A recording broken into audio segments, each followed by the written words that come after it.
Right, hello everyone. Welcome to Fantasy ChampMan Season 3, Game Week 26 live stream. Me and Deacon tonight, late replacement for Luke. Got injured in the warm-up, I think.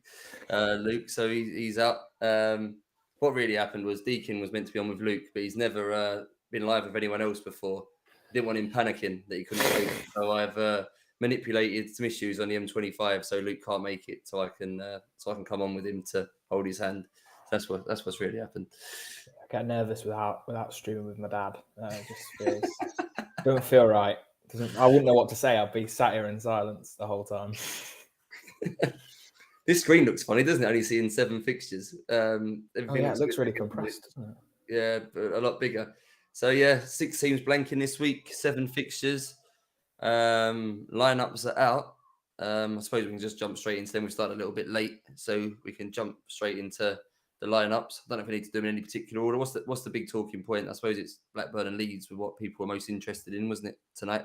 Yeah, there's not many big misses other than Keane. So you can go through them.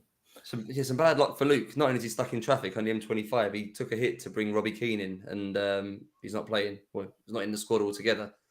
So I think he said he's played this season quite safely, Luke.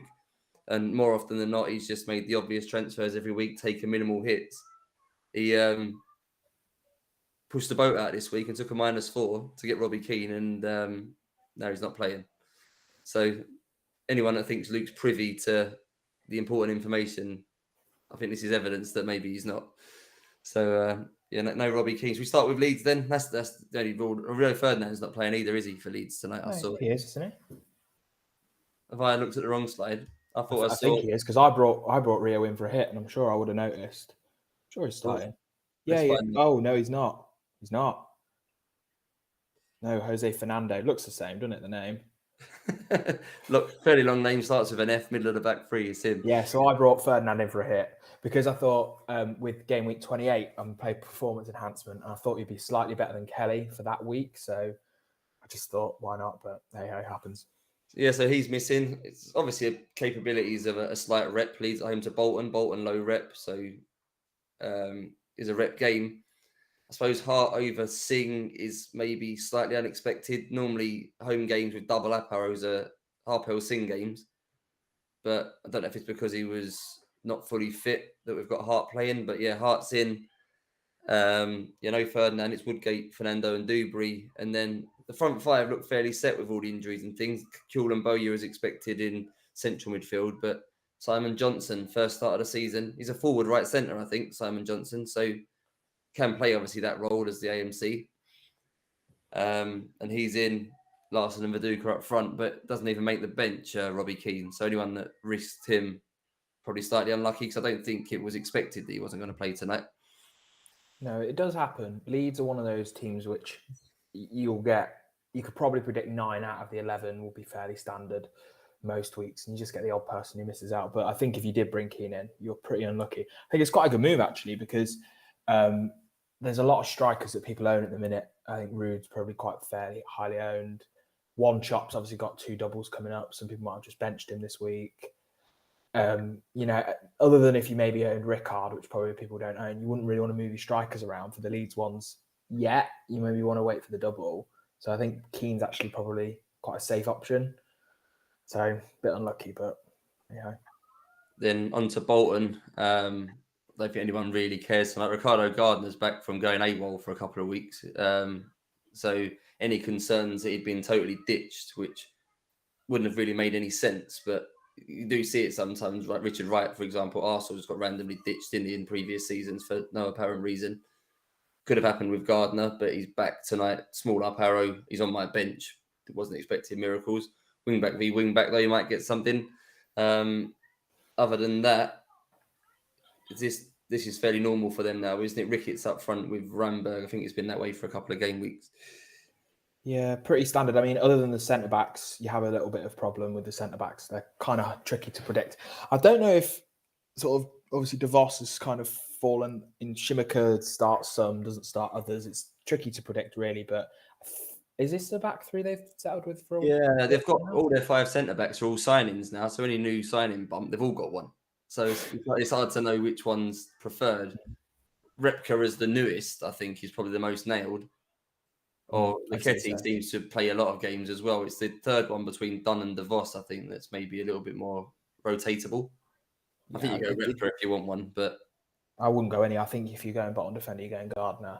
Yeah. And then, I mean, Bolton aren't great defensively. I mean, their fixtures aren't amazing either. So I don't think anyone will own them anyway. So it doesn't make any difference. Nope. On to Borough. No massive surprise here. Fester's back. I think he's missed a couple of games. Gordon's played a little bit lately, but Fester's back at left back. Gronkier starts. I think that was... He was orange flagged. Yeah, orange flagged. He's in. Postman's still out on the right because Zepeda's missing. And maybe the most interesting thing is the fact Boxic is on the bench, but they've still picked Noel Whelan.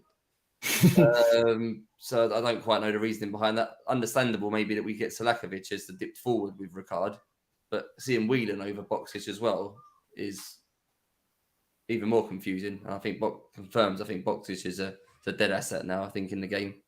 Yeah, it's a shame really because it was quite nice, the debate between Ricard and Boxic over the last couple of seasons. Some people preferring one and the other, and it being hard to predict. But now Ricard's obviously cemented himself, and Selakovic, is that the second week in a row he started central midfield? Yeah, the interesting thing as well, not that people have got him, but because Whelan can also play attacking midfield striker, I think we've seen it with Borough before that the positions are like interchangeable in game. Like Gronkier can play right and left, so it's possible during the game Gronkier and Johnson could just swap wings. I think it's also possible in game that Selakovic and Whelan might swap positions. So Selakovic may play some minutes of this game up front. Yeah, I think there's a good chance of that. We won't know because obviously we don't get that. We're not privy to that sort of level of detail of information. But just something to bear in mind if you own Selakovic, you might be a bit despondent that you've seen him in midfield when you've got him as one of your strikers. But you may spend some minutes up front in this game. Then on to Man United. No Rocco Jr. again. I don't think there's a reason for that. No. His first choice, other than, the Giggs Nedved's obviously a constant it's impossible to know, really. Giggs is playing tonight, Nedved on the bench. But, yeah, Gary Neville centre-back, Phil Neville right-back isn't first choice. It's normally Ronnie Johnson or Rocco Jr., isn't it, with Ekiog? And neither of them are even in the squad. So... No, I'm not quite sure what's going on there. Is that they've had some slightly strange defensive choices for the last few weeks, haven't they? It's been, I think. Yeah, I think most people gone, didn't they? Sylvester and Ekiog are the two most people own for good reason, and I say they're the two that are playing again. 4 midfielders on the bench for Man United as well, which I just noticed. So defence pretty safe. There's no defender on the bench for one of those rogue substitutions you sometimes get. I suppose Scholes could go up front, but. Maybe a slight risk for Veron owners. I've got him an away game where he may not do a lot. It may be just a standard 7 sort of game. And if he gets that, there's ample replacements on the bench. So I wouldn't be surprised here if Veron doesn't get the full 90 in this game. Looking at that bench, because they will want to make some subs. So it's just something to keep an eye on there on the bench. What game should we go on to next? Let's blast through some of these quickly. We'll go on to Coventry. No one's really got. It looked like a bit of a rotated defence then. Does the Naylor and Davenport play every week? No, Williams usually starts, doesn't he? Or he started most of the games so far this season. I think I saw someone on free hit with triple Coventry defence with Gilchrist in it. I think he's been fairly nailed, but he's on the bench as well, so that's unfortunate. Other than that, it's kind of as expected. I think not really much to talk about with them. Yeah, Telfer's back, wasn't he? Was he injured? He was. I thought it was up with him. Yeah, and Bothroyd, despite scoring quite a lot lately, he's back on the bench. It's Joachim and Hughes, despite Prude's form's not a thing because Bothroyd, even in good form, is not picked. Bray's back on the bench for those who still owns him. And if Hedman gets sent off again, then got him coming on. Then on to Coventry. Again, not much note here. Marchant's up front. No Zima Abbey. Marchant and Notman. McCann, probably the interesting one with a very long up arrow from central midfield up into centre forward. So opportunities for maybe him tonight to do something. No one's got him, but just an observation on tactic. Not sure I've seen that Norwich formation before with the fullbacks with the up arrow of 3. No, I don't think I've seen that before either. Then the midfielder with an up arrow of 2. So probably not a bad game for Coventry wingers by the looks of things here, because the two Norwich fullbacks have got to patrol a lot of the wings by themselves. So it could be a good game for Coventry wingers. Keep an eye on that as the game goes on. And then Ipswich, Backer obviously starts on debut. It's him, Fotheringham and Kumas tonight. Gary Doherty at centre-back. I mean, Yeah, we've not seen much of him up front for a while now. Those days, I think, are behind us. But he comes in and out. Breen occasionally starts, doesn't he? And Jamie Clapham's on the bench. Yeah, Carriage hasn't really played since season 1, I don't think. So I don't know where he's been, but he's playing left wing back. They've got two left wing backs on the bench, Craney and Clapham, and they've gone for Carriage. I don't know where Heridas is. Breen on the bench. It's a pretty makeshift defence actually for Ipswich. It might be good news for Thierry Henry. He's going to be playing against David Prutton tonight in the head-to-head, which is probably good. So if you kept Henry, I've got him vice captain, so it doesn't look bad for him. Then say on to Arsenal. More messing about at centre back, Tavlidis and Campbell today. Yeah, no Perez. Perez on the bench, which it happens. It's a minefield in that midfield, really has been.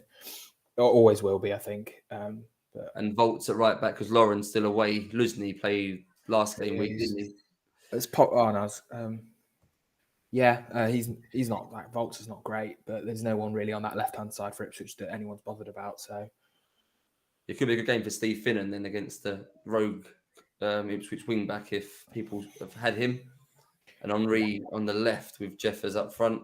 That's the end of that slide. Let's get on to the Blackburn game next. They're probably the ones people are interested in. I'm a little bit gutted because I got Crouching and captained him. I've seen some sims where the central striker does really well. I would argue, based on what I've seen, the central striker is the best here for Blackburn, followed by the right-sided striker, followed by the left-sided striker.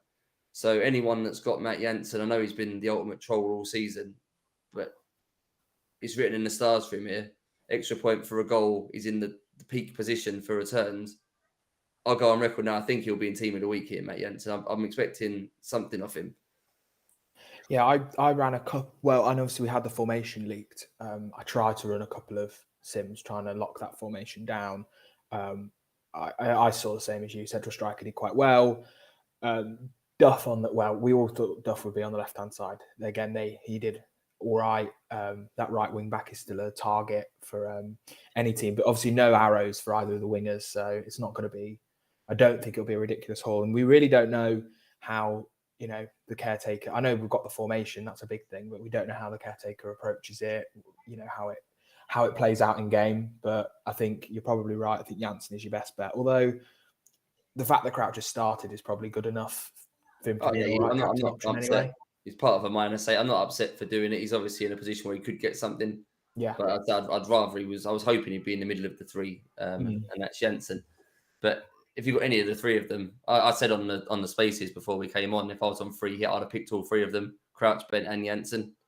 Yeah, I'd have at least considered having Crouch and Jansen. I think Bent was potentially. I mean, we probably did think he was going to start. I might have had Duff just for the left-hand side thing, but no, I agree. I think they'd have would have made for if you were on free hit, but I suppose I don't imagine a lot of people are. It would be a slightly strange week to free hit, I think, because there's not many of massively owned teams missing out this week. Just a lot of away players for a lot of people, isn't it? So if you want to attack it, if you've got a lot of Chelsea, you've got a lot of Man United, things like that, it's not a great week for them. On to Watford against Blackburn. This midfield looks fairly set now. Petkoff, Vanatza, Johnson. It's been a bit inconsistent. I think this does look the first choice now. So people looking for 4.5 mids. I think Johnson's probably, him and Backer probably look the two better ones now, I would say. Now he's gone to Ipswich, Backer. There's obviously others around. Gunnarsson, Nolan are still okay. Finnan, who's playing more than he's not. But I think I'd prioritise Backer and Johnson. Noel Williams up front again. But yeah, not much to talk about for Watford. This team's fairly settled now. Which is strange because with this formation, they don't always seem to settle. Tessum is usually the right wing back, but was he injured for a while? Yeah, he was. They played... and they played Robin. Lots of people there, didn't they? Neil, I think his name was. Was he a regen or a right wing back or something? It was him for a bit. I would say this is the fairly settled Watford team now. I think once you sort of see similar lineups pop up 3, 4, 5 times in the space of, say, 7 or 8 weeks, you can kind of assume that that's the settled lineup. On to Villa, probably more interesting for next week than this week. Ryan Amu again, right midfield, so 2 weeks in a row. They've got Norwich at home next week, Villa, and we've already seen tonight what the Norwich wide man situation can be like. So interesting with next week in mind, especially for those on free hit next week. That I think that he looks a good. That's 2 weeks in a row now. He started with Hadji out. You'd expect him to start again next week against Norwich, and I think that's a good game. So I think he's pretty much a banker on a free hit next week. Depends if you start him or leave him on the bench, but I like him now for at least for next week. Thompson's back, so he's in the middle instead of Cook, who's dropped out, and go doubling up front. 2 strikers on the bench though, so depends how long they survive for. No Rufus either. I don't know if that was expected, but he's completely no-showed. I don't know where he's gone. So that means penalties go to Dublin, is it? I think so. Yeah. And then Chelsea, Desai starts. My gut feeling was he wasn't going to start. He's in my team. He's obviously flagged. Terry was leaked. I took that to mean Terry, and for some reason I took that to mean Terry and Kennedy would play centre back with Gallas also out. But he has made it, Desai. So yeah, I'm on triple Chelsea defence. Planning for game week 28. I rode it. I bought him in last week. Tried to ride it out with 3. I don't expect a clean sheet today. Although Chelsea do, if any team can get an away clean sheet in a game like this, it's Chelsea. But yeah, hopefully you get some bonus in there or something. But yeah, I assume they might not start Desai. There's a few 84 in the chats hit him out. I think the real deal, Andrew, I think hit him out as well. I think anyone that's maybe contemplating a wild card, so I think there's maybe a strategy going around free hit next week, wild card 28. Yeah. So obviously this is a dead end week for those managers. So if I can see why they maybe took Desai out this week. It feels strange to take Desai out just to free hit next week and then wildcarding back in the week after. Well, which I assume if you're wildcarding in 28, you're at least getting 2 Chelsea defenders. I think it's maybe his way of freeing up some money to upgrade a striker or something, maybe. Yeah, or if you're looking to maybe get something else from Chelsea because it's 2 home games, get an attacker maybe, or 2 defenders and an attacker. I don't know. Zola's playing as well with no right winger on the bench. So I don't know what's going to happen there because he ain't going to make it through the 90 minutes, is he? With his fitness. So we'll look forward to see what happens. Maybe Lampard will have to spend some minutes out on the right or something. And then there's one game to go. It's Tottenham, isn't it? Yeah. What's the big news there? No Partridge, isn't it, in that game? Yeah, but he was orange flagged. I own him. I started him because, the game's not great. But, he was orange flagged. So Liverpool have... Obviously, Carragher's gone into central... Well, he's in central midfield. Littmanen is the other strange one in central midfield, but it's not... You think this is rep? It looks like a rep team, doesn't it? Sort of. You've still got a pretty standard back 4 with Hippier suspended. Reese usually moves to centre back when Hippier or Biscan's out, and then obviously they move in another left back, and Berger on the left, Murphy on the right, and Fowler up front's pretty standard. I wouldn't say rep. I would just say a slightly strange choice. It's Gerrard on the bench, but doesn't start anyway, and Carragher does go in centre mid. I don't know. It's just one of those. I don't know why Carragher's there and Biscan's in defence. Biscan spends numerous games playing midfield, doesn't he? They might switch around in game. Another example of that, maybe. Yeah, I don't know if I wouldn't call it rep, although I don't like calling things rep when it's like 1 or 2 players moving, but hey-ho. I don't know. It's just one of those things. It happens. It's not that surprising. It might be quite good for whoever's on the right-hand side for Tottenham because, obviously Reece was their best option at left back, but we knew he was probably moving into centre back. I don't know. Yeah. Maybe Littmanen, I don't know, Littmanen won't go up front. I can't imagine either of them going into midfield.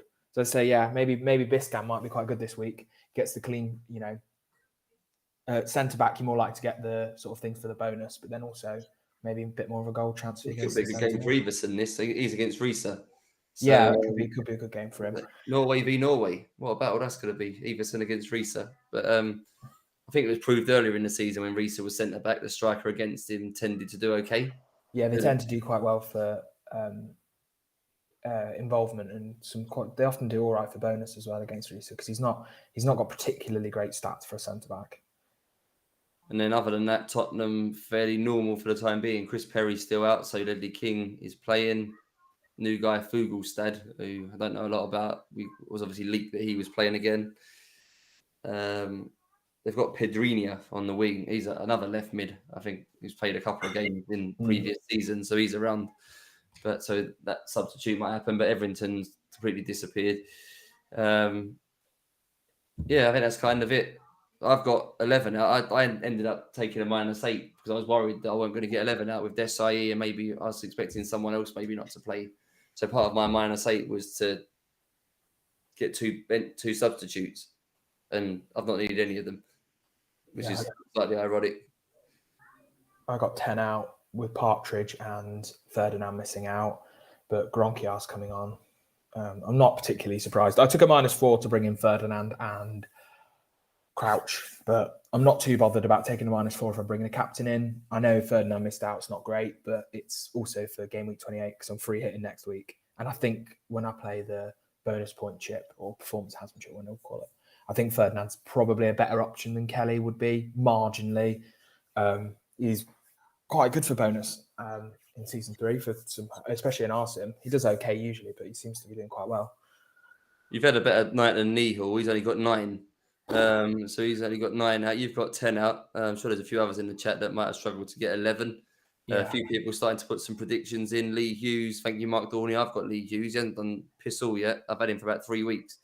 So I had Trico Penn, 5th minute. You got to pick one. It's going to be Bakke or whatever you want to call him, I think. Yeah, Tarico will probably get fouled though, won't he? Because he's immune to not getting 2 points, isn't he? So he'll get something tonight, Tarico. Yeah. It's 0 or 5 for Tarico, isn't it? I think there's quite a few though that maybe went into tonight with maybe only 12 players, obviously carrying blankers on the bench. I think Benno took a -8 or -12, and he only had a bare 11 despite taking all the hits. I don't know if he's managed to get 11 out. Mark Dorney's just put in the chat. He's only got 9. Neil's got 9. They've got 9 and no Blackburn. That's going to be a worry tonight, I think. Yeah, I think it depends on who you lose out on. For example, obviously, I lost out on Partridge, but was he going to get more than 2 points, 3 points this game? Maybe snuck into for one bonus. I can't see him getting much. I don't think that's much of a goal-heavy game away at Tottenham.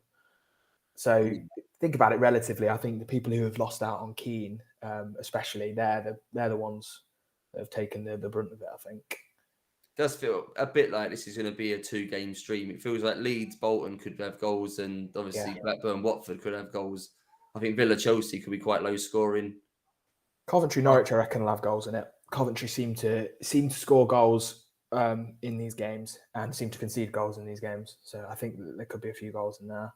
But no, I don't think it will be particularly high scoring. I think Tottenham, Liverpool, Villa, Chelsea, Middlesbrough United are all going to have. I think that would be where you sneak a clean sheet. One of those 3 somewhere. A few more first goal scorer predictions. David Guild has gone for Rebroth. Neil has gone for Tikhonov, Perlo's beard, Nobby Solano off his knob. We'll get that in there. Get that censored in the comms if that happens. Pep Talk's gone for Rio Ferdinand. I'm assuming he's taking the piss. Simon Johnson from Andrew Sherritt. Yeah, I don't mind that pick. That position's done quite well for Leeds. Kuhl's done well in that role. Yeah, so I won't be surprised if he scores tonight. Ian Hart from the Smiths. Fair play to Francesco. It's 3:28 in the morning, wherever he is, and he's up watching. God, we're really that exhilarating, are we? Yeah. Are we that exhilarating, me and you? Yeah, well, it's us on Coronation Street, right? I can see why he's picked us. Oh, Love Island's on in half an hour. Cobbler's gone for Joachim, first goal. That sounds about right. The opposite striker to the one I own. So yeah, that's happening. Paul McGrath's gone Darren Anderton. Like it's a rogue pick. Oh, Ronnerid's got 13 players and Finnan on the bench. That could backfire. See why he did it. Yeah, yeah, it's tough, isn't it? I think home to United's one of those tricky games, isn't it? But it always feels like that'll be the person who does it. I think everyone should just flip the order of their bench 1 minute before the deadline because it's probably the most likely way of things playing out. Adam English has gone Soma. AD Tour's gone for Fugelstad, Henry Sampson, Johnson, and a Carriage prediction as well. I'm more interested to see if Arsenal are attacking. It's today.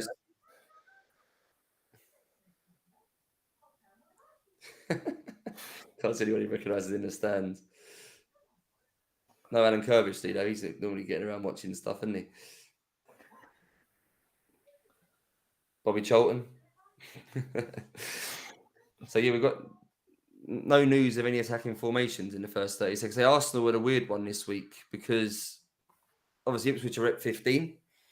So, kind of in between for Arsenal. Are they going to go attack versus attack against that? Ipswich will be attacking, but Arsenal can sometimes play normal mentality away to a team with a higher rep.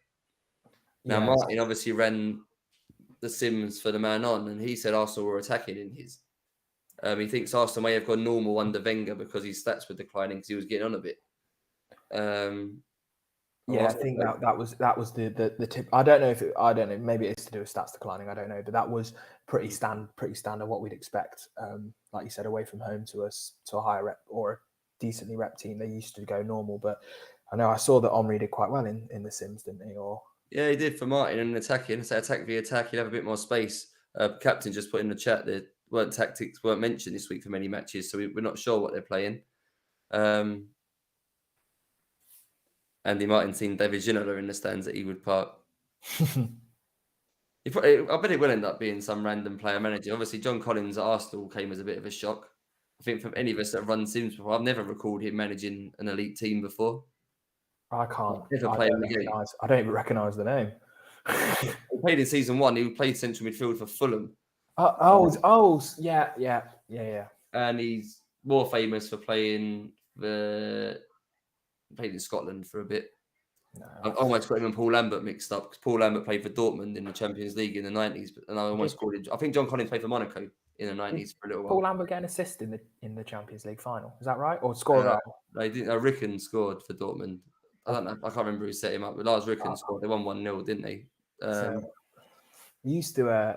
He lives not far from me, or at least he did until quite recently. Paul Lambert. Used to see him around the village.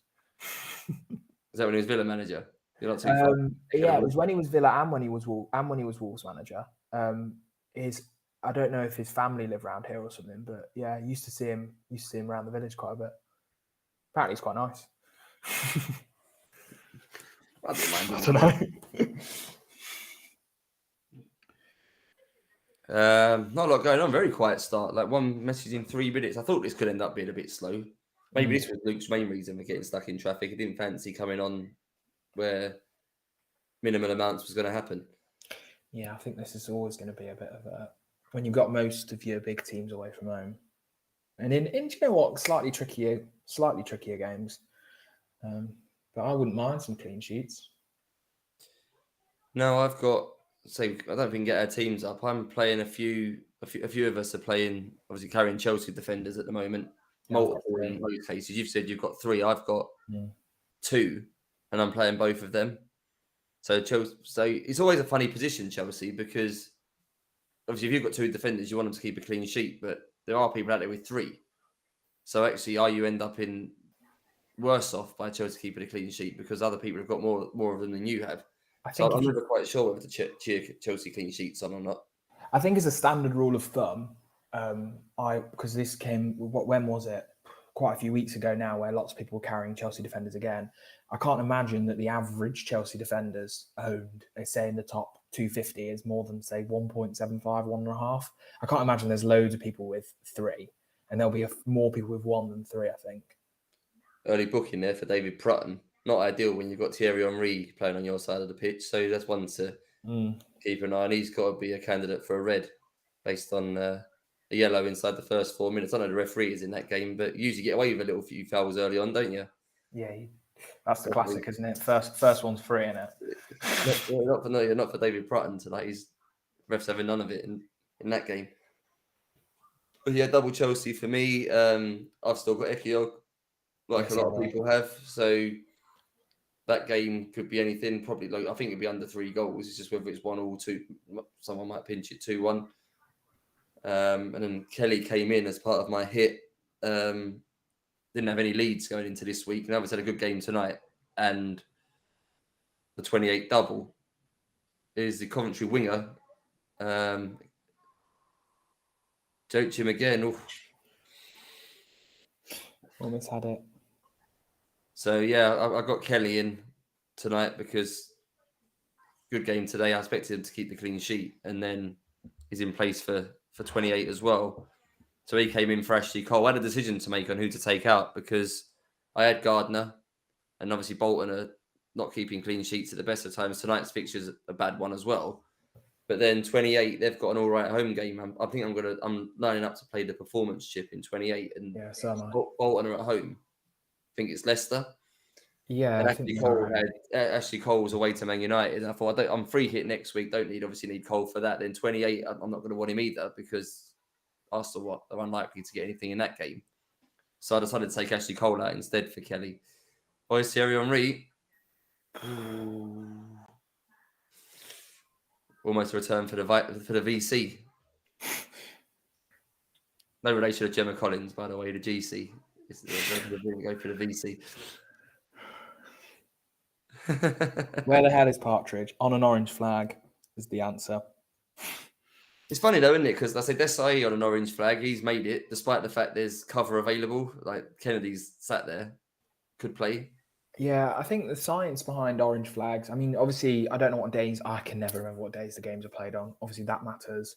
And what other options are available does also matter. But I don't think there's not really an exact science with orange flags. I think Partridge is still first choice. He's still going to keep starting. But because there's so many options and so many options very, very similar to Partridge, as in, ability and rep-wise, they're happy to just drop him on an orange flag, I guess. I'm not 100% sure, though. Apparently, he's watching the game from up in a pear tree tonight. He's not in the stand. Richie Partridge. Dad jokes all day. It's not me. It's not me. There's other dads in the chat, not me. I'm just repeating what the chat says. I'll take no credit for that one. He's cooked, apparently, as well. Another one, maybe a chat. That's a good one. Is Dion Dublin. Ooh. Shafalovsky. I think a Leeds clean sheet wipeout and everyone else can keep one. I think that'll be my ideal. I don't want Tarico getting points tonight. He's the one that I'd quite happily get some sort of calculation. He's still quite highly owned. I don't know. It feels like everyone's got him, but me. I haven't owned him in ages. I had him for quite a while at the start of the season. I had him pretty much up to my first wild card, and then I haven't had him since. Well, I wanted to say quickly about orange flags. So I don't know the science behind this, and if I'm being honest, I haven't kept track on the exact injuries that the people have got that are on orange flag. But I do think there is something, and this may have been covered in season 1, season 2 by Luke or by someone else, to do with which injuries keep people out and which injuries people play through. And I'd say I can't remember what Desai's done. I can't remember what Partridge has done. But it may be a case that a twisted ankle means you play and a broken arm means you don't, or something. There's obviously a bruised head or whatever. Yeah, that's the kind of only science really there. I do think the types of injuries seem to make an effect. I don't know, this might be wrong. I don't know if stuff like bruised head and things like that, teams tend to just play through, and then it's things like, good old gashed leg or something like that you just can't quite make it for. Some interesting colourings tonight. Leeds playing in Bolton there with Yaskalainen in red.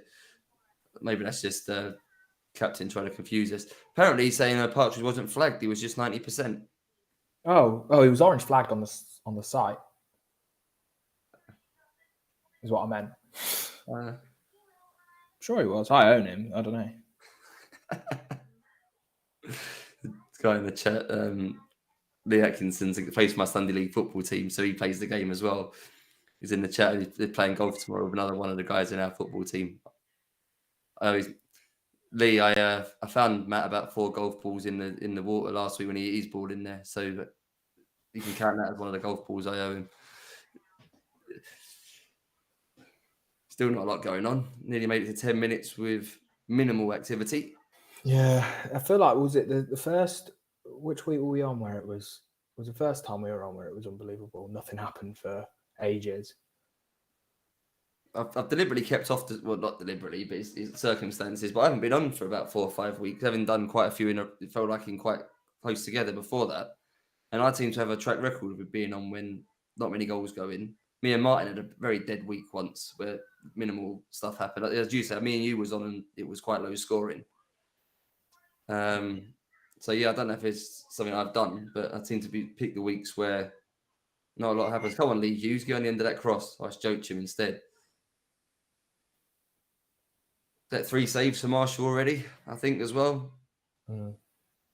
David, I think when he did his goalkeeper thread on Twitter recently, had Marshall down as maybe the one to keep an eye on. Marshall, 4.5.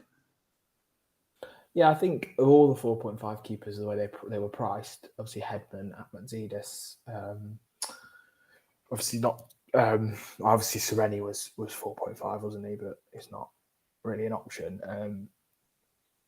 They all just kind of get save points, and the clean sheets are not to be expected. And Norwich seem to do okay for save points. I don't really know what the numbers are, so he may be. I don't know if you're on wildcard soon. What are their fixtures like? I don't know. Have a look. It's going to flash through at the bottom in a minute. Norwich's fixtures next 5 weeks. Perfect timing for the upcoming fixtures to float around on the bottom. Finnan's cross. Brambles fucked up. Who's that going to fall to? Van Bronckhorst. Oh no, they're not great. Villa away, Newcastle at home, Blackburn at home, Ipswich away, and I can't read the one in the middle for some reason. That's Middlesbrough away, I think. Middlesbrough away. So no, they're not. But you're paying for a 4.5 keeper, so you either go 2 and rotate them, or you go 1 and the 4 million one and just hope for the best. And yeah, I don't think it's. It's tough.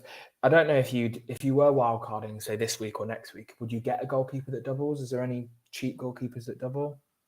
I think I had this chat with David. I think Poom and Oaks. Those two have got the most games left. So if you was wildcarding now and just want the extra fixtures, maybe you get one of those two. Oh, it's Poom 5 million. Yeah, both of those two are 5 million, and Oaks as well. Something going on in the chat at the minute. I've missed the start of this, but there's all sort of snow and ice references to. It's because it's the partridge in a pear tree reference. Is it? So they've just gone down the Christmas route of Christmas puns, I think. I think that's the way it's gone. So Mario Melchiot, like that one. Snowrison, like don't mind that one. Snowcroft, yep. Juan Pablo Snow Angel is a good one. Scrooge Van Nistelooy, yeah.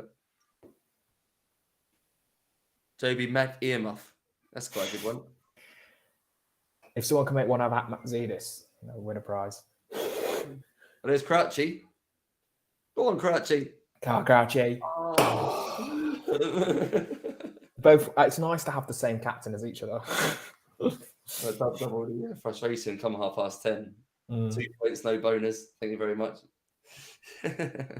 Walking in a Jeff Winter Wonderland. Some of these are get this. I'll take that one. That's a referee, Jeff Winter. Might be before your time. No. I'm surprised. My next door neighbour growing up was a Premier League referee in this era, but he's not in the game. He doesn't. I don't think. Who is it? Pete Jones. Yeah, I'm not sure he's in the game. I was on the Bobby Madley, obviously a more recent referee, not in this game, but he was on the same uni course as me. We did the same uni course together. But he was already doing refereeing on the weekend. Then I think I went to uni in Huddersfield. So he's from, I don't know where exactly he's from, but he's from Yorkshire. And I think he was already refereeing to quite a high Sunday league and Saturday standard when he was at uni. And he obviously after did his uni course and then decided to take up refereeing full time. Is he still in the Premier League? No, something happened. There was an incident with him for but 5-6 years ago or so now. There's Crouch again from Solano's cross. Oh, he's missed 2 headers. Ooh. Getting the shots though. Get that bonus. 14 minutes of no goal. Solano's got the idea. They just lobbed the ball in towards Crouch.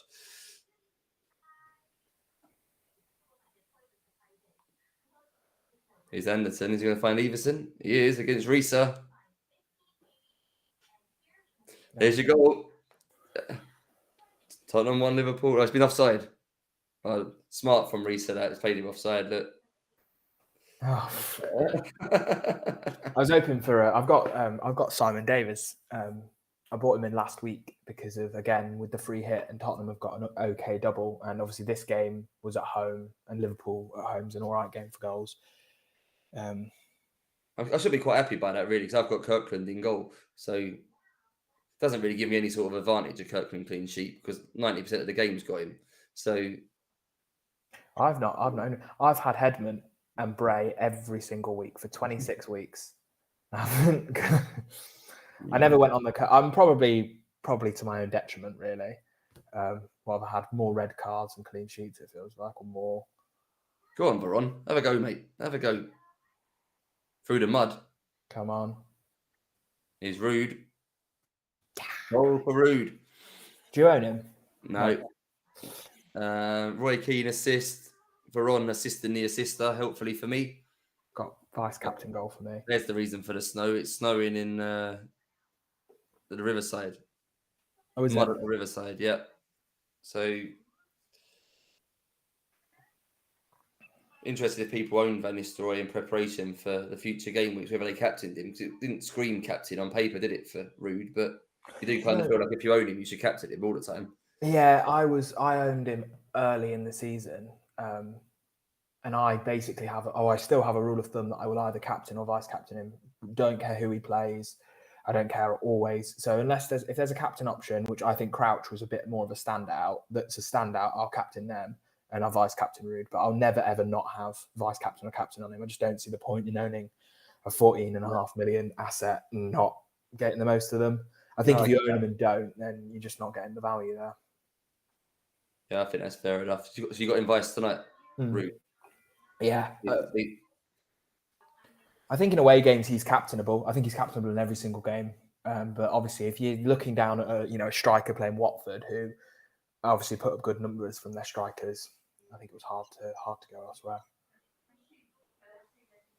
Here comes Leeds. Viduka, that's his third chance of the game as well. Simon Johnson. I actually have Bowyer in that game. He did start, didn't he, Bowyer? Yeah, Bowyer's played. Yeah.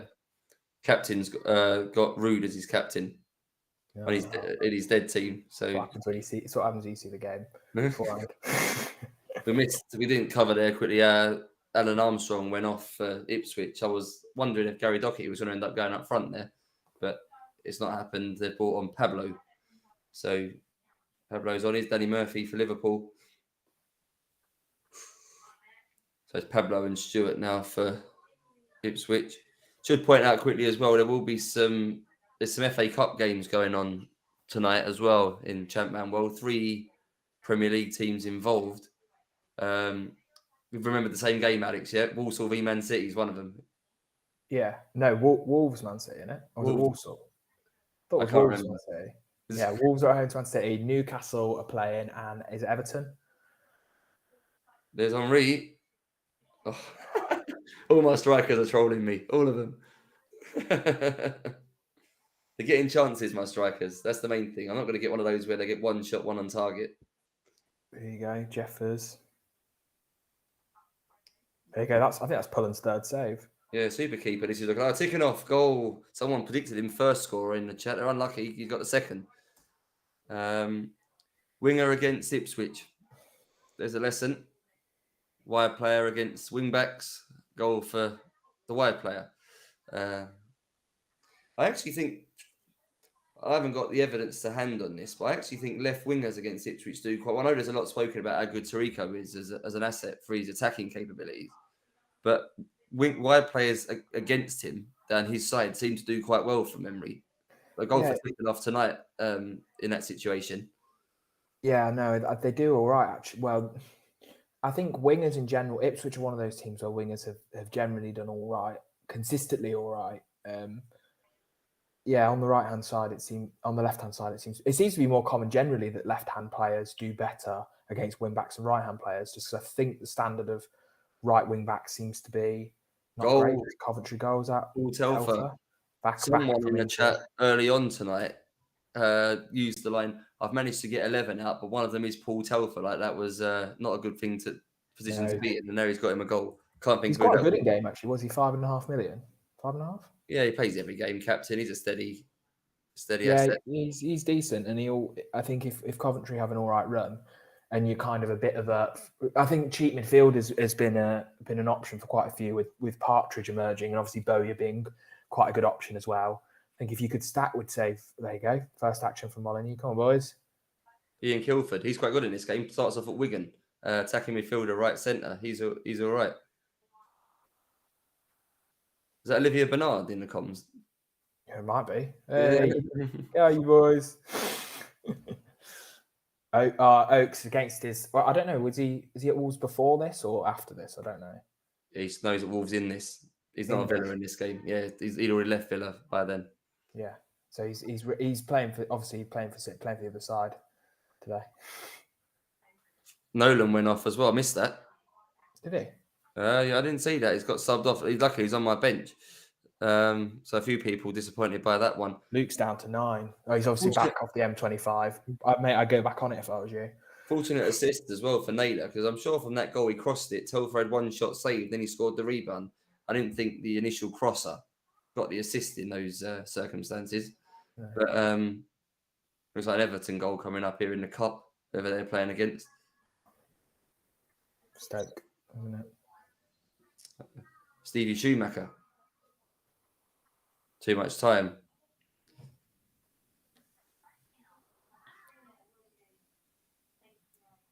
I'm assuming, I don't know what bearing this makes on future game weeks if the Prem teams go through or go out. I don't know what we're hoping for.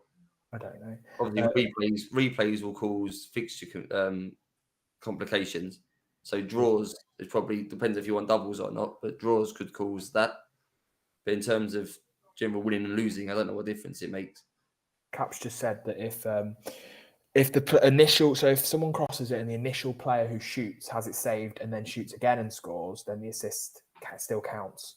If the same player who did the original shot, apparently the game gives it, which I think I might have seen before, but I can't remember. To be fair, I don't think anyone owns Lee Naylor anyway, so it's not going to cause that much difference to anyone's point. Don't do this. Don't. I've got Lee Hendry. I think I probably want him to score, even though it wipes out a double clean sheet. I think I probably would be quite happy with that if Lee Hendry scored.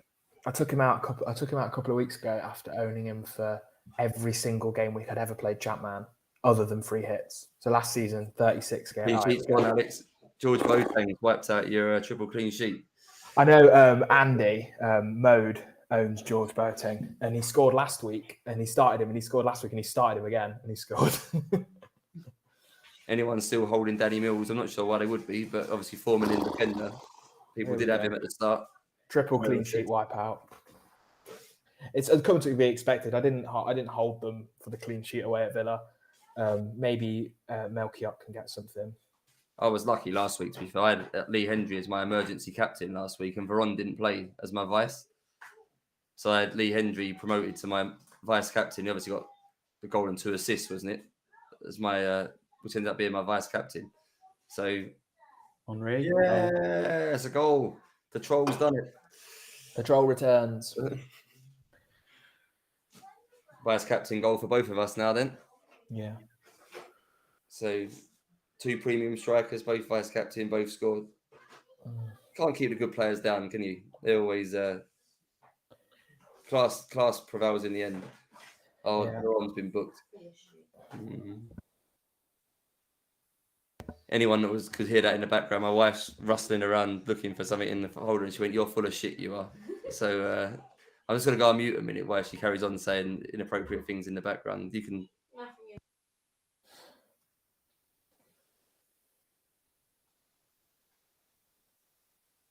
Harvey Price is back. Okay. Telfer with another.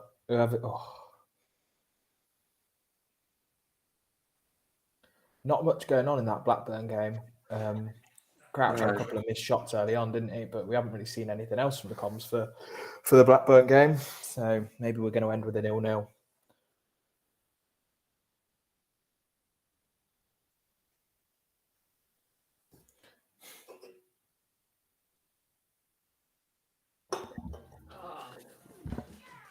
Yeah, it is quiet, Blackburn. So I was adamant that Blackburn were going to score at least 3 in this. Yeah, I thought there's still time, isn't there? Yeah. Benno run some sims on this game. I say he doesn't run sims every week anymore like he did in season 2, but he ran some for this week for Blackburn Watford, and he shared some of the screens with me earlier today. And Blackburn seemed to be scoring 3. There was quite a few red cards in that game as well for Blackburn players, as well as what it wasn't just all Watford players. There was a few Blackburn reds in that, but Blackburn did seem to score 3 in like 80% of the games, or 4 or 5 in some cases as well. And I say it was a centre forward in those. It was Crouch in his sim, but there was a few games with Crouch scoring 2s and 3s and having 6 shots, 6 on target, high average ratings. So Yeah, that's why I've got reasonable hopes for.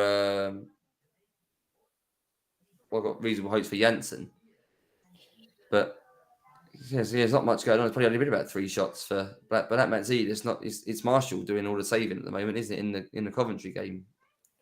Yeah, I think we've sort of we've had a few more goals. Still, Leeds holding on to a clean sheet, and obviously no goals in the Tottenham Liverpool game, which we expected. But there's been goals in a couple of the games that we kind of expected to be a bit neutral. I don't know, Ipswich Arsenal could have easily ended low scoring. I think Arsenal are probably going to cool off a little bit now. Fair comment from Andrew in the chat. He's probably the man in the community for looking at fixtures over the 3 seasons. Obviously, Villa-Chelsea has been the same fixture all 3 seasons. They've both been in the Prem all the way through. And he's just put Villa have scored in all of their home games with Chelsea. So I know people look at Sims for sort of evidence on how a game might go. But looking at previous seasons, especially if it's the same manager with the same formations, is a reasonable way to do it as well. Yeah, no, I think it's always worth looking at, if not for a bit of interest. It's but I think Villa at home generally tend to score. I would say in their 19 home games, you'd probably expect them to score in sort of 14, 15 of them at least. Really, they're not really one of the teams that get. Not many teams get shut out at home in general, but the teams that do, not often Villa. The teams like Ipswich can get shut out at home quite a bit, as can Spurs, but no, Villa seem to score. Seems to be all right for goals scored and goals conceded. They're a bit of an end-to-end team, aren't they, Villa, sometimes? Here comes Ipswich. Pablo to Fotheringham. Ooh. Kumas corner. Actually, Cole with a clearance. Not surprised by the goal score in the Villa game. It's obviously 4-4-2 versus 4-4-2 Villa Chelsea. That I feel like it's a centre midfielders game when that happens. It's wingers game when it's maybe wing backs versus wide players. But if you get, there's obviously a fair few examples of teams 4-4-2 v 4-4-2, and I'm never that confident in the wingers in those games. Hence why someone like Gronk here tonight, I wouldn't have been overly keen to play him. I know he's at home, but it didn't really feel like a wide player game. Middlesbrough with Man United, it felt more a centre mid game. Yeah, I agree. Villa Chelsea the same as well. I don't mind Boateng. I had Alan Thompson for a bit earlier this year. 5 million, plays every game centre midfield. He seemed like a perfectly good hold for your reason. Villa scoring quite a lot of home games. Here comes Norwich. Yeah, I think Villa offers some good value across the midfield. Hendry, Hadji, Boateng, Thompson are all decent. I think if you are wild carding and maybe you're looking to sort of stack up on the premiums, get a couple of leads, a few Chelsea defenders in, maybe a Villa. Like I mentioned about cheap midfield, you can get Rick Partridge, what a Villa mid, Telfer, likes of them, but Bowyer, and just spread your funds through your defence and attack a bit more, because midfield is hard to predict anyway. Goal for Malcolm Christie, Everton. Oh, I thought that was a Premier. Looks like they're comfortably free. The thing with Villa, people might not really have looked beyond game week 28 yet. I know there's a lot of chips being used and that's the main focus, but I don't know if it's 29 to 31 or 30 to 32, but Villa have got a run of 3 or 4 home games in a row, which is quite unusual after game week 28. There's not many runs of home games. Booking for Martin Taylor there, Blackburn, Watford. Yeah, I think you're right. I think they do have quite a nice run, and generally, like I said, I think Villa are quite good at home. I think Lee Hendry, especially. I know I'm a big Lee Hendry lover, but I genuinely do think he's a really good asset at home. He tends to struggle away as Villa do not. They're not the greatest team away, but I think if they've got a nice run of home games, I'm just checking the fixtures now. It's 29 or 30 from that run. I think it's 3 home games in a row. I think for it's Villa. 31. It's 31 to 33. They've got Coventry, Blackburn, Bolton at home. Then they've got City away in 34, And then in 35, Middlesbrough away, then Newcastle at home, Ipswich away, Everton away to finish the season. So, like, if you're trying to go, maybe you've still got a couple of chips left, and you try and go full hog in that last run, you could lock one of those Villa midfielders down. They've only got one home game from 34 onwards. Is that right? 34 onwards. No, they've got Newcastle. Newcastle at home. They've got Everton at home on the last day as well. So they go home. They go 3 homes in a row. Then it's 2 aways in a row. Then it's home, away, home. There's a few midfielders I've got my eye on. So in the double, Arca, I think, is going to be under the radar. They've got, I think, both of Sunderland's games in the doubles are against wing-backs. So at home to Leeds and then they're at home to Ipswich. Yeah. So, obviously, wingers in those games. The right midfielder is not quite so obvious. Sibon plays some games on the right, doesn't he? Teal's still around if he's fit. But Arca, both games in the double against wing-backs could be good. The problem with him is he's one of the players that tends to be dropped when they rep or rotate. And if they've got 2 games in 3 days or whatever the breakdown is in that double, it's possible you might miss the second one, which obviously wouldn't be ideal. But someone to maybe keep it. I think a lot of people will be looking at the strikers for the double. But Arca and Zenden, I think, is the other one in the double. I think they've got some wing-back games coming up. Chelsea. Yeah, they've got Everton, Tottenham in the double. Then they've got Ipswich away, Newcastle at home, and then I don't mind that for Zenden there. So 2 wing-back games, a double, and then. But then it's not the nicest sort of back end of the season for Chelsea, and then it's quite good for 35 to 38. But it's 3 aways against 3 easy aways and at home. They've got Watford away, Bolton away, Sunderland at home, Norwich away on the last 4. But anyone wildcarding in 28, I wouldn't be against the midfield of Zenden, Arca, Hendry, Partridge, and a cheap one. And then maybe don't go Veron for the double, get Van Nistelooy and 2 defenders or something for your Man United assets for the double. But Arca and Zenden especially aren't that well owned, but they've both got fairly nice doubles, and the fixtures immediately afterwards aren't bad either. So maybe some players that people haven't considered. Marcus Bent. Ooh, that's not what I wanted, but that would have been quite harsh. Janssen assisting Bent. The other 2 attackers that I don't have. Yeah, I think the midfield is the spot. I think if you're wildcarding in 28, or at least making moves for 28 over the next couple of years, couple of years, feels like it. Couple of weeks. Oh, come on, Gronkiar. Yeah, I don't want him scoring. Him and Tariko, I think the 2 that could hurt me tonight. If you're doing that, you've got a lot of tough decisions, because I think Chelsea, Leeds, and United, you probably want to defend. You probably want at least 4 defenders of that from them, and then you're going to probably want maybe Phillips, Ruud, or Viduka, up to you. And then midfield is probably you're losing funds there. So like the midfield you just suggested is quite cheap and not bad at all. I wouldn't mind the midfield now. Zenden, Arca, Hendry, Partridge, Backer or something. You could go for punt on someone like Backer or someone else with a nice little. Third striker, I think, will be interesting in 28. Because I'm with you. I think a lot of people will have 2 premiums. Now, they may go Ruud. If they want to save money, they'll go for Viduka and Phillips, I would imagine. Or that could be a red there. Julian Joachim's gone WWE on Lee Naylor. Oh, what is it with bloody Coventry and getting people sent off? Lee Hughes seems to be part of 10 men every week. 2004 Royal Rumble. There's a trivia question for you, Alex. Don't know. Never. Not my specialist subject, to tell you that. Royal Rumble? No. No. What year was that? 2004 was that when Batista and Cena got intro? No, that was after, I think. Someone's got to know. Benoit from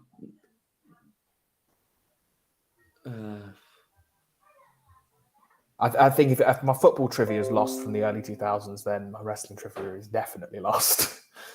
It's lost. No, I wouldn't know. That might be the year. I should know. That's my first year of uni. So that's, I think, Chris Benoit. Obviously not a name that gets good recognition in WWE anymore, but I think it was him. I think it was number 1, and then went to WrestleMania and won the title.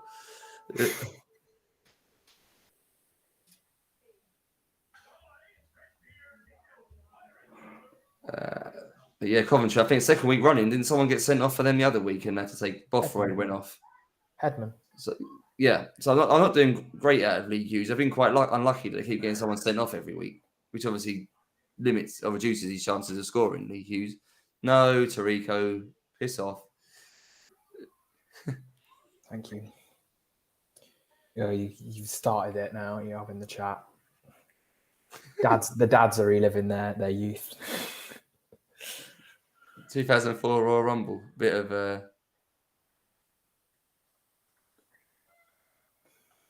yeah. To be fair, that's a fair point from Henry Sampson. I just realised that Joachim and Naylor play for the same team. So Joachim's clothesline Naylor and got sent off, but they're both Coventry players. It's like a Kieran Dyer, Lee Bowyer situation, I think.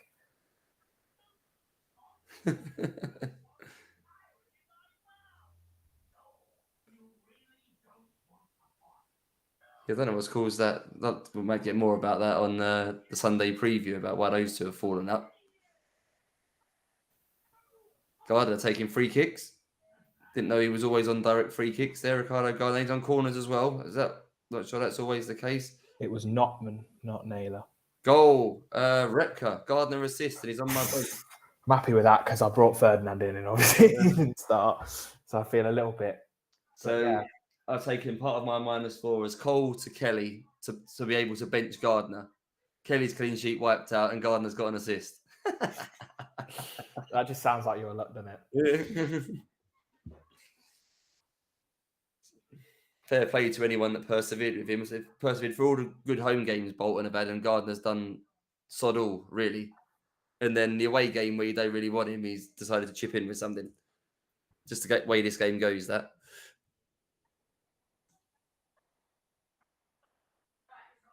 Kelly washed. Captain fail. I always find captaining defenders is something that I did it for Gardner at home to Charlton last season. Yeah, same. Outside of a home double as well, I find. Watford. So Watford Blackburn, Pello Venazza. Hopefully that makes Blackburn attack. Hopefully this, whoever the caretaker is, gives them a good kick in at half time. Not too many returns here, is it? So not for highly owned people, no.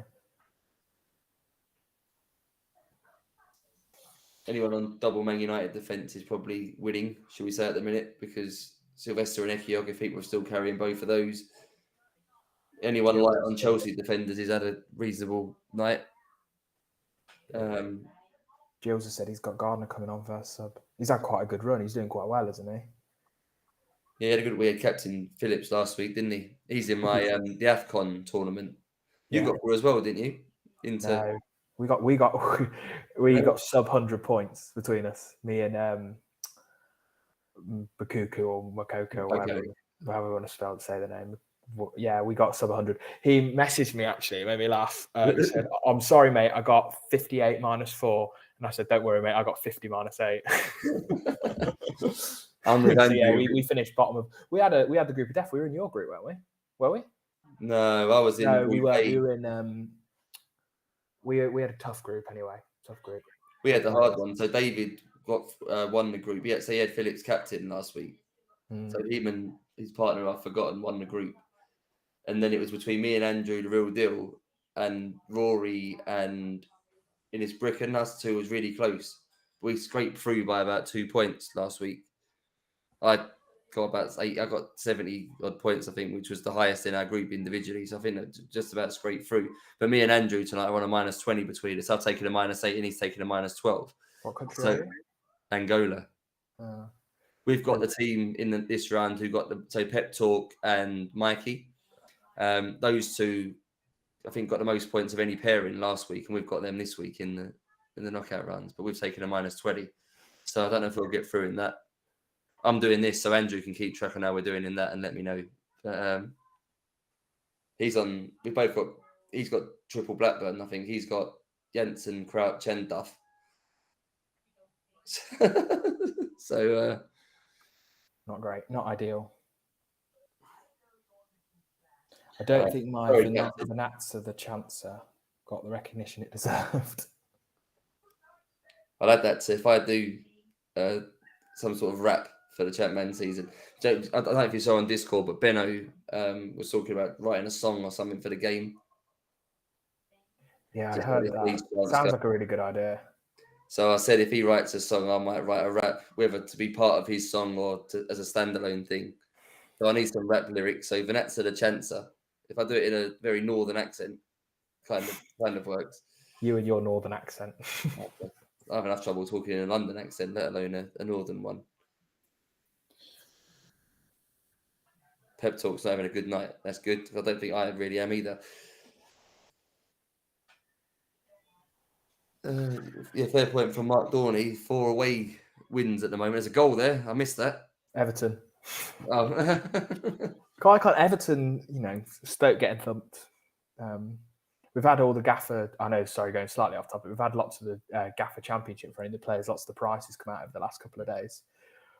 So that's the one game I actually can do all right at. So I'm quite looking forward to putting my mind on that and not on this. There's Crouchy with a flick on. It is Marcus Bent. Come on. Get to Crouchy. Go on, Crouchy.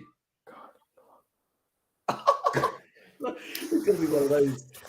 I had it with one shot the other week. I think by the end, he didn't score. He had like 6 shots, 1 on target at the end or something. And Crouchy's having one of those.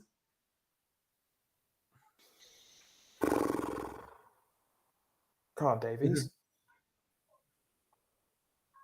I don't know what's more infuriating, having a player you expect to do well who basically doesn't have any shots, or a player that you expect to do well have about 8 shots and don't score. I don't know what would you rather have? All the comms saying they. I think they'd all rather we had Crouch have loads of shots and me and you just get our hopes up just to go, nah, screw it. It's just typical, isn't it? Like, obviously he doesn't play centrally, so we go, oh no, he won't do. It will be Janssen, but no, he has had all the shots, but he ain't putting them away. Mikey took a Pep's not doing well, and Mikey took a -8. Maybe we've got a chance in AFCON. I think me and Andrew have both got Thierry Henry. So Christie's turning into the Matt Jansen of previous seasons. Matt Jansen in like season 2 basically scored a hat-trick 2 or nothing. Yeah, he did. Christie did. What's happened there? Oh, Dion Dublin owners. That's bad. Sorry, mate. Melberg's gone off, and Balaban's come on. So I'm assuming that means Dublin's gone back to defence. I'm sure Christie had a couple of hauls when he was at Derby, didn't he? He did quite well. He had a good little run at one point. All he's done this year is score a hat-trick in the week that I sold him. And they've done nothing else aside from that, it feels like. So he's on another one of his little streaks tonight. Fair enough, against League 2. Who's this? No, don't. Crouch comes off. No. Oh. Is it his birthday or something? Someone from the crowd comes down and gives him a... goal scorer. Watford are one of those teams. Quite a lot of the teams who have slightly wonky formations tend to crumble a little bit under a red card. Oh, that man Zidis going to be busy now. No sub though from Watford. So are they just playing 2 central midfielders? Probably, yeah. Or Tommy Smith as a forward right centre. I don't know if that means he's capable of dropping deeper. I don't know if has he been moved in position? I don't know. So no. Leeds and Blackburn banging them in as expected. Sat on that M25, hoping to get home, rush in just to watch this. Yeah, well, you definitely thought there's more chance of both of them scoring 3+ than both of them not scoring at all. This must be like a 1 in 50, both of them having blanks. Yeah, only the first half though. And I think now the red card, hopefully it opens something up. Blackburn don't score now against a 10-man Watford, then variance really is a cruel mistress, isn't she? Yeah, David said a striker's going to drop into CM for Watford. It's surely more likely to be Smith than Noel Williams. Yeah, that does tend to happen, but I didn't know that either of them would drop or have dropped. I must admit, I run my Sims as pre-game and post-game and in-game. No, I don't know. Can't bow, yeah? That's all right. I'll take an assist. That could be a pen. Oh, no, free kick. Heart time, is it? Pen? Who's taking it? Hart or Larson? Big moment. Be Hart, I reckon. I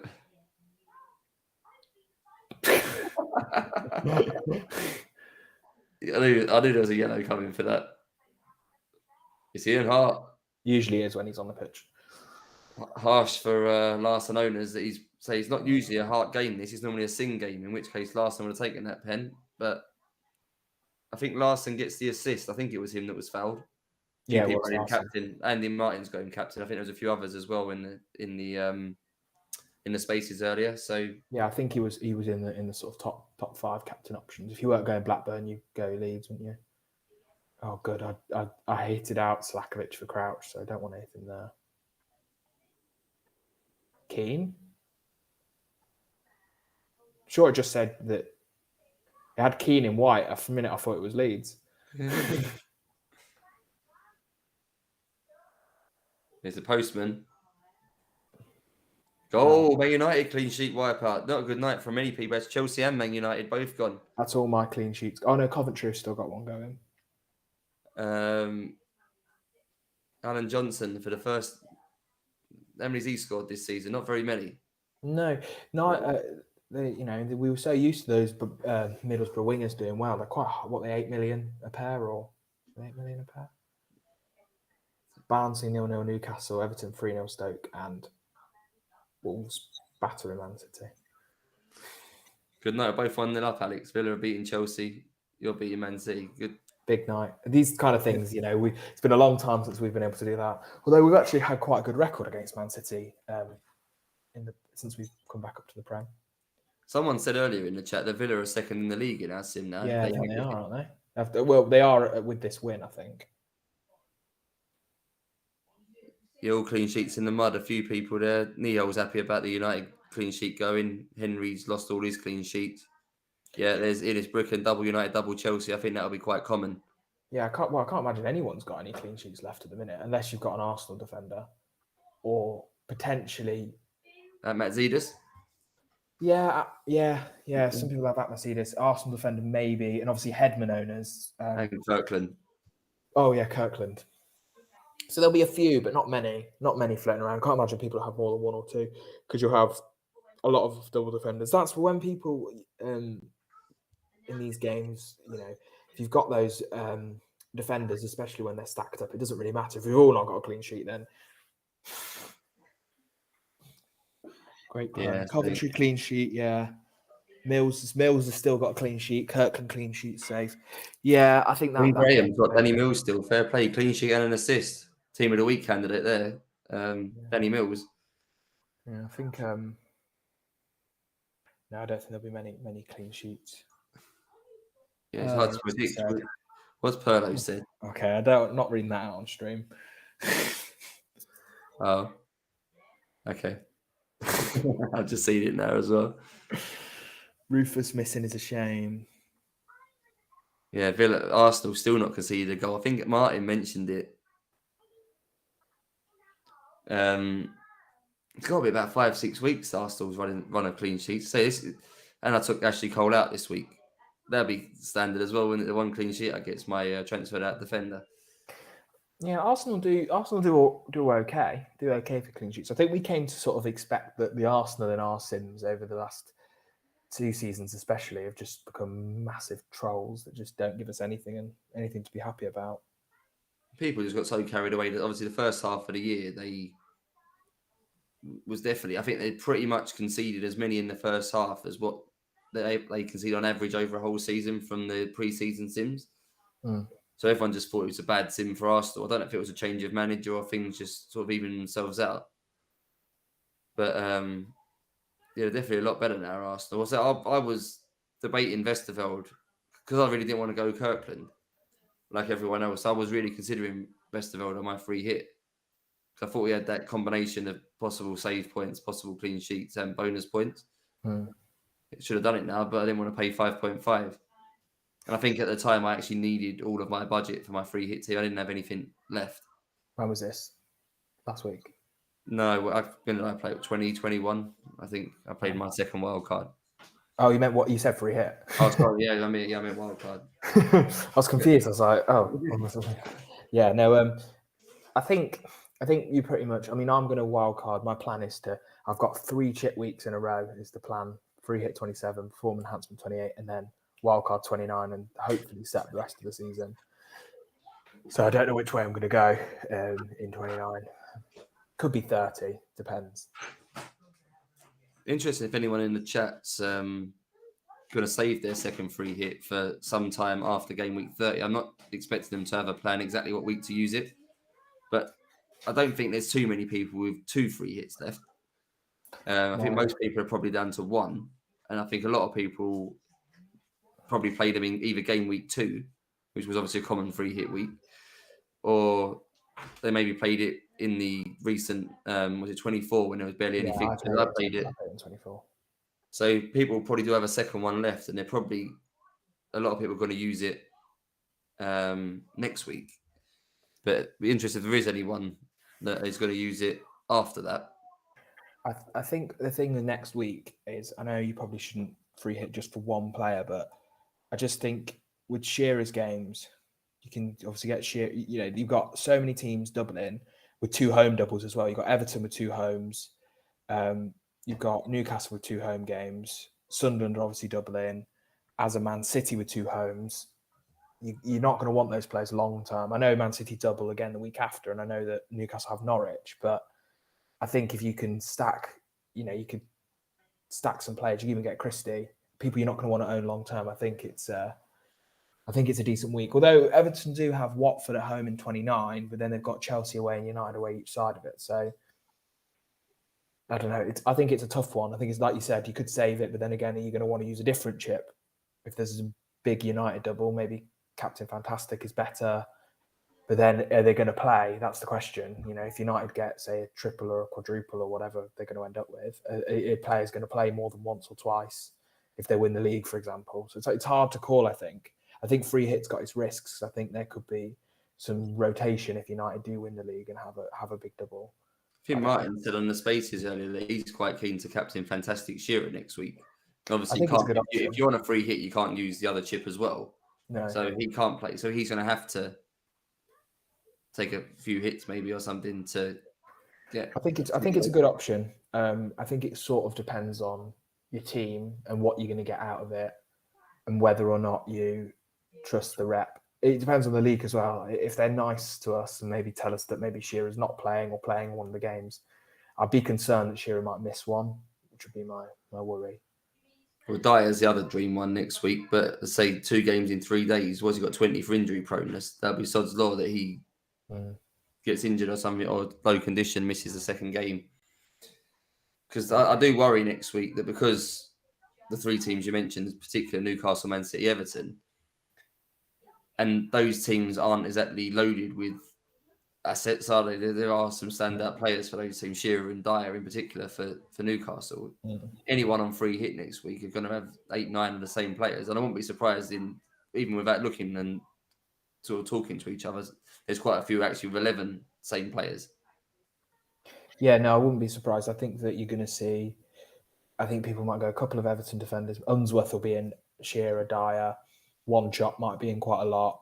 It depends. There are a couple of, Leeds have got Coventry away, but then you're not really going to free hit in Leeds. Villa have got Norwich at home. Maybe someone will punt on something there.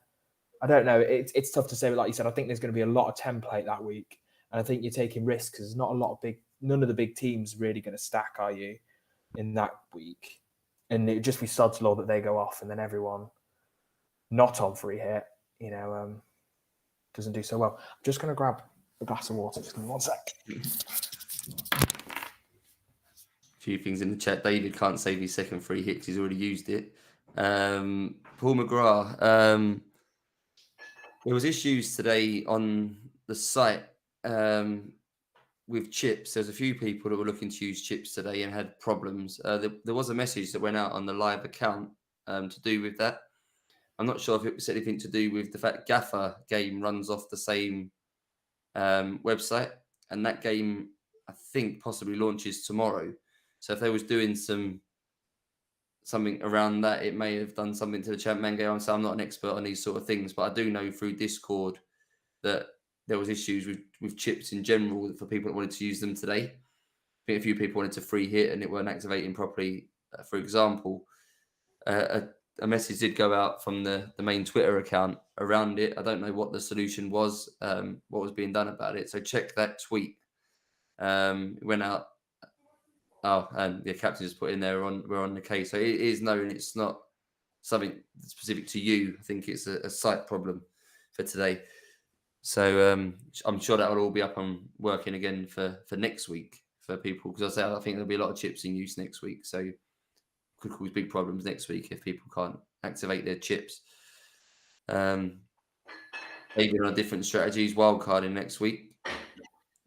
Fair enough, I guess, because you can wildcard in a couple of Newcastle Man City players and then maybe hit them out the week after. Or as Alex said before, you could just keep Kieran Dyer, for example, for Norwich. Not the worst game. Kieran Dyer against a wing-back in 28. Good work, Alex. You left your mic on while you went and did all your kitchen stuff. So I think we got a full blast of your tap and all of the other stuff. You haven't got a tap, have you? You've got your ice comes out your fridge, right? Well, yeah, but it's never filled up. Yeah, we've got a new kitten, and she's just going mental in the living room. Oh, I thought you were going to bring her on. No? No, I've had to go lock her upstairs because she's just going absolutely mad. So you put her in our bedroom, just shut the door, and she'll just calm down and go to sleep. She's just going mental. So yeah, I had to go sort that. My cat's not appeared so far. He's usually in these beds in my conservatory where I am at the minute, but he sometimes likes our bed or he's somewhere else. He's not around. My daughter made it. So I've had complete the set tonight. My wife came on and you might see her in the background when she was looking for something and then rustling around with the papers. A little one just come on to say goodnight before she went to bed. Not quite anything on David Gills' daughter, who made a great appearance on the Spaces earlier by couldn't find her dinosaur or was looking for a dinosaur or something in the background of the Spaces, which was quite cool. As the only non-dad on the streams, or am I the only? Martin hasn't got kids. Oh yeah, Martin's not got kids. Yeah. No, maybe but, no kids interrupted me. Just me interrupted me. You're young enough. I think most people are in their 30s that come on here, or if not older. So yeah, that's lots of people. Who asked me the other day? I was asked to talk to someone, and they just were like, "How do people your age find this game? You've not got any nostalgia attachment." I know FPL discussions only like 19. He writes a thread every week. Really, I didn't know he was 19. Okay. Yeah, he writes it hungover every week because he's a uni student. But yeah, I don't know. I think it's I think the game, especially since it's moved on to Gaffer, it's obviously grown quite a bit.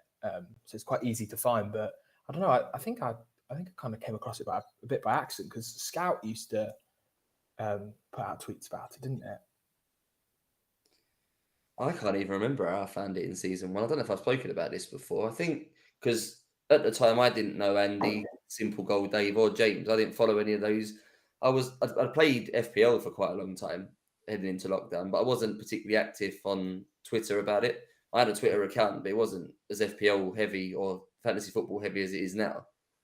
I used to use my Twitter account more, so I think it's well known. I used to write sort of sports betting articles. I did journalism and then I moved on to writing sports betting related stuff, and so it was always handy to keep up to date with like news. So I tended to use Twitter then more to follow people that were going to give me information around stats and news to do with sports events. And then, so I don't know how. I did follow some fantasy football accounts, but I wasn't an active speaker about it. And then I think I just saw something on my timeline to do with the game, but it wouldn't have been through Andy, James, or Dave because I didn't follow any of them three. I hadn't heard of any of those three at that point. But still obviously someone I followed must have retweeted or liked or something. And as soon as I saw ChampMan 0102, I say it's probably the game I played the most in my whole lifetime. Yeah, obviously it's before my time. I did play a Championship Manager games, but I think I got a level of fascination through the fact that it was lockdown and we all wanted a bit of that, a bit of football. But I think that just like the structure of the game and the way that it's literally so fixture heavy, as in you have form irrelevant, kind of leads itself to people who like planning, who like data, and that's always been my cup of tea. I've always been really bad with, my worst thing in FPL is that I can't ever follow people's form, and I refuse to buy the players in form. Like Lingard a couple of years ago, Reece James last year. So I think this game kind of lends itself to those people who are a bit stubborn and who prefer just to say fixture. Yeah. Nice evening, Ryan Pep. Yeah, this is. So I'm on the London Essex borderline, we'll call it. But yeah, it is. It actually looks a lot brighter on my camera than what it is in real life. Yeah, it's not very bright here. It's quite gloomy actually. It was raining loads today. My daughter had her sports day today. She's in year 2, and it was pleasant enough all morning. About 10 minutes before the sports day was about to start, out of nowhere, absolutely pissed up for about 20 minutes, to the point when I was going to cancel the sports day. Luckily, it ended up going ahead, and she got to do a few things, but a bit harsh on the kids, really. The weather was okay all day, and then rain just as they was about to go out into the field. But and even more gutted that there was no parents' events at this sports day. I'm sure you've seen in the news lately, there was some woman that fell ass over face at a sports day, went a bit viral, I think, and she's ended up on being interviewed on TV about it. She was running like a little sprint and tripped over herself. It's Crouchy again. 5 headers, is that now? 4. It's definitely 4 shots. It might be 5. First one he's at the target with. I would have loved to have seen you. You'd have taken it quite seriously, wouldn't you? Oh yeah, I would have. Yeah, and I still think I'm fairly. Even I'm 36. I still think I'm like fairly quick. I'm definitely like decent for my age. Like Sunday league and stuff, I don't really get out sprinted by the opposing strikers, despite the fact most of them are like 15 years younger than me. But so yeah, pace is. I'd probably have like 16 or something if I was playing on ChampMan for pace. But a lot of the dads are like 20s. So I'm not an old dad. My daughter's 7, I'm 36, so 29 is not an old age to have kids, but there's enough parents in around the school are under 30 with kids in my daughter's class. So they'd be having kids my age. They probably were. Yeah, they probably were.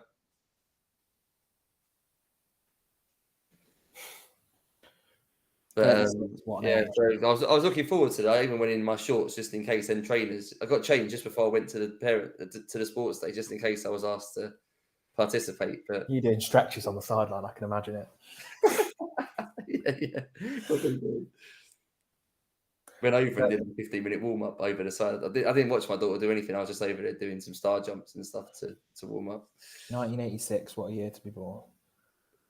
You loved it. Did I win the 100-meter sprint? No, I didn't win the 100-meter sprint. I said there wasn't one. We haven't. This would have been our first sports day as well. Say because of COVID and other things. I think they did one year. There wasn't a sports day at all, and the second year they did it, but no parents were allowed to watch because of COVID. So this was, despite the fact she's been at school 3 years now, this was the first one parents could go and actively watch. And so I thought it was fairly normal that parents were asked to do something. But yeah, I can remember when I was at school, not that long ago. It used to be a thing. My dad would never do it. He's got a bad knee. He would. That old one. My dad's quite old as well, so he'd have been in his late 50s when I was your daughter's age. Well, not quite, mid 50s. Okay. But yeah, he wouldn't have. He'd have collapsed halfway down. I think you'd have done him in. You wouldn't have come last, Greg. When's my birthday, Benno? My birthday is first day of the Premier League season, that Friday night game. Arsenal. 6th of August, is it? 5th of August. 5th of August. So, yeah, so I think there's a fest event that day as well. It's a third fest now. I haven't been to fest yet. But the third one is scheduled for that day in London, so I may go. Seems a good way to spend my birthday. Yeah. Oh, Larson, all the popular strikers tonight, all missing chances. And there's the goal for the AMC, Simon Johnson. That might be a second assist for Larson if he had his shot saved. People talking about years they were born in. Definitely makes me feel young. Oh, no assist for that one. So, yeah, Larson's shot was saved, Johnson with a rebound, but no assist. I have to come on the stream and it turns into a conversation about age, isn't it? It seems to be the atypical thing to go on about. I turn a big age. What week on Monday? 18, is it? 23. Big age that. 23. Well, I'm older than this game. That's what I tell people. I'm older than the game. Not by much. Missed something there. There was a random moment that happened. I think it was the Liverpool game, and I was so busy. I was looking at the chat and then missed what happened. So anyway, we have a goal at Oakwell in the free kick for Barnsley. I don't think they're not going to do particularly well in the Championship this season. Heskey's come on for Owen, is what Caps just said. Okay.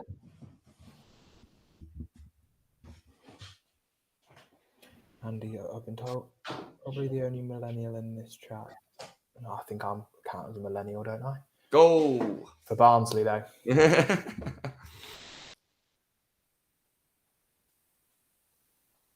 This might be the only thing Barnsley fans will be celebrating this year, because I think they got relegated. Did they get relegated last year? And they're not looking to finish bottom of the Championship last year, I think, and they're not looking too great.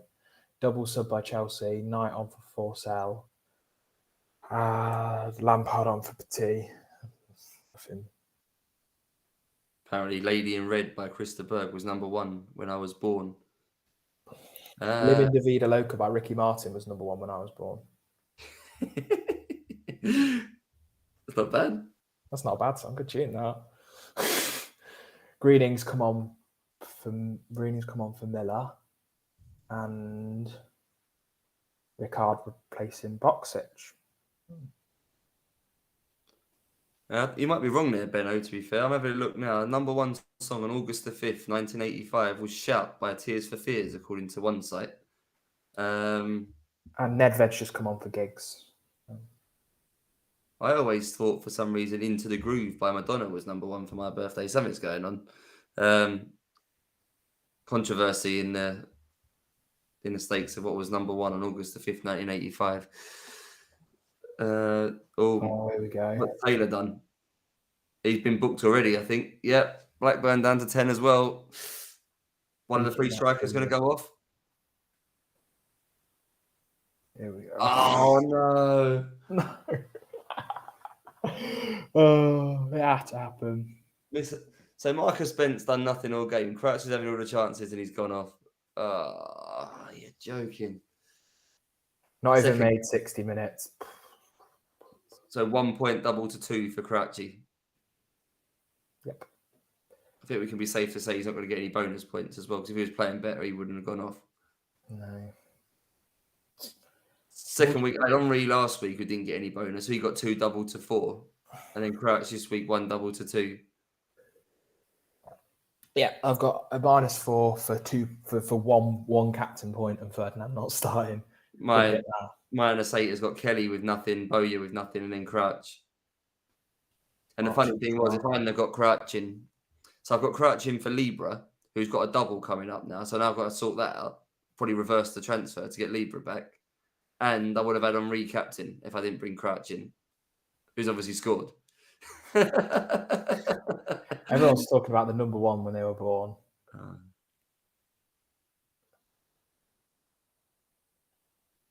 I bet I was relying on that well-known source, Wikipedia. So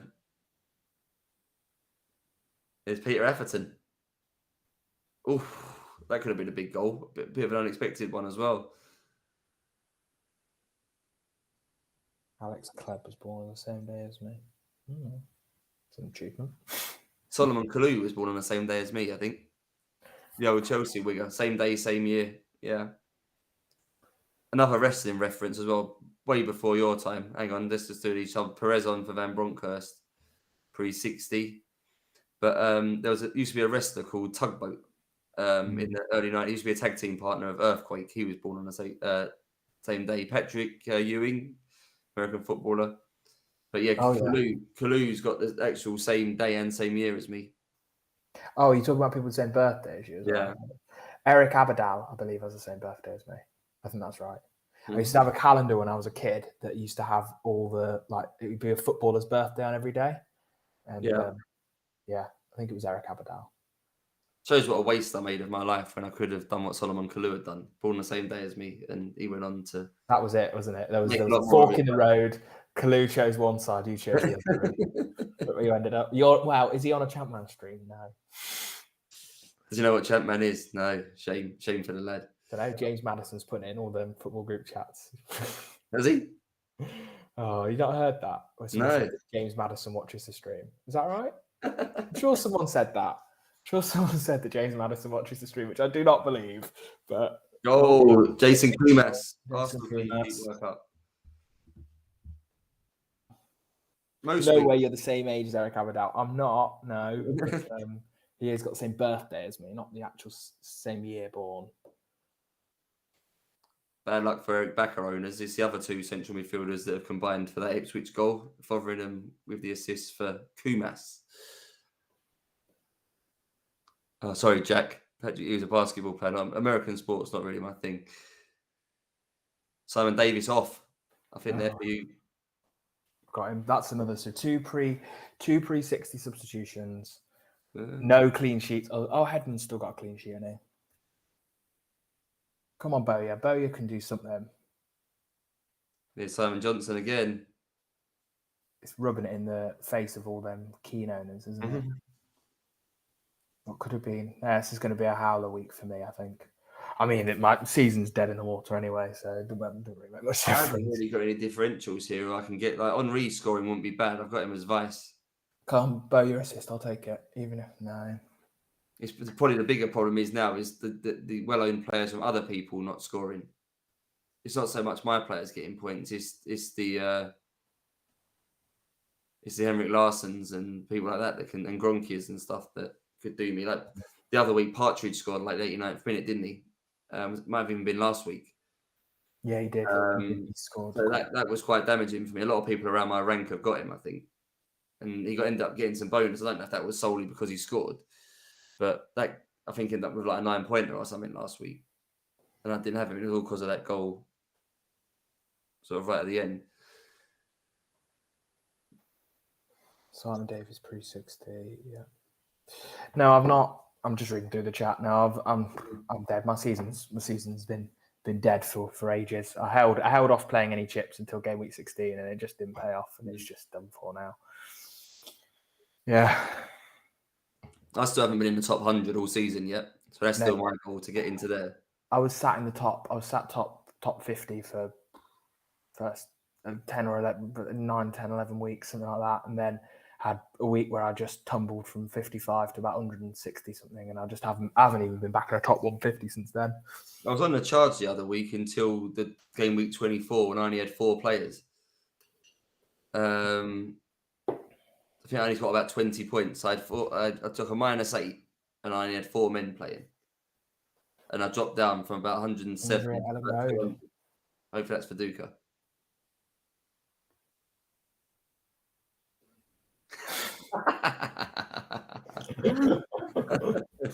Typical. But yeah, it's I think it's a lot of midfielders, Bolton.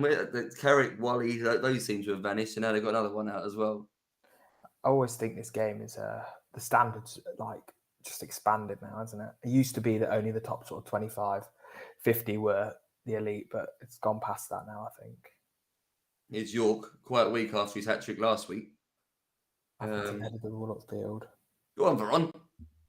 No, don't pass the Nedved. Have a shot. Oh, I'll have the assist, though. Assist for Veron. Nedved not been on very long for Ryan Giggs and has scored. Is that another 1 point off for Atherton owners? Is that right? Yeah. Yeah, so small wins. I don't care about this game anymore. I'm kind of hoping Watford win 1-0 now. Yeah, I'm a closet at Matzidis. I know I don't own him anymore, but I've got a bit of a soft spot for Matzidis. So I wouldn't mind him getting a clean sheet. And say anyone that punted Blackburn, we can all sort of be miserable together. Come on, boys. Oh, no. Oh, no, it's Watford on the Cedric Roussel for Wolves.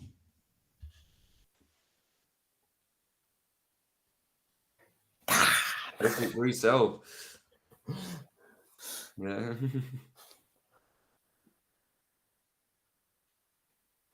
Stephen Hamilton finally sold Nedved this week.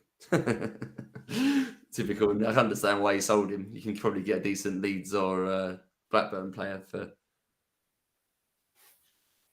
Nedved. Here comes Norwich. Notman, after the clothesline to the head, he seems to be getting on all right. But 60 minutes is gone now, so you've all locked in your 2 points for whoever's still on the pitch, of which 8 of my players are still on the pitch.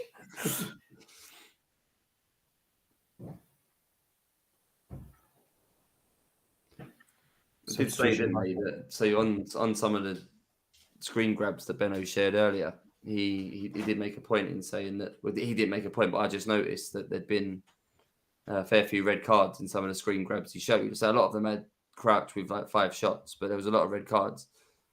The guy, is he Greek? He's a DM in the game. He's quite good. I can't think. His name starts Pats something or other. I can't think of what his name is, but he happened to be at Blackburn in the one Benno was running, and he got sent off twice, I think. So it was a game that suggested red cards. Oh, go on. Is it going to be Lee? Lee Hughes still can't get a shot, even though he's up front by himself. Oh, Coventry 2-0 despite being 10 men. Someone O'Callaghan. I don't even know if he's in the game, let alone owned. No, I don't. Decent night for Telfer, though. That's a goal and an assist. Yeah, because I think he's quite good at 5.5 million. Coventry do attack. They score a decent amount of goals.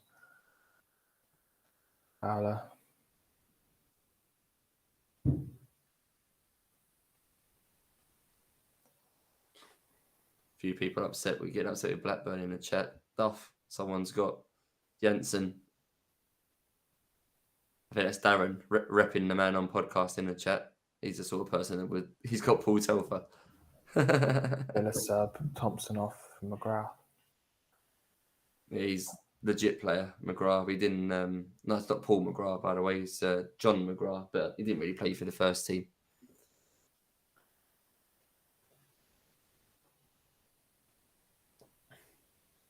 What a night this is. I'm on about 30, 40 points, I think.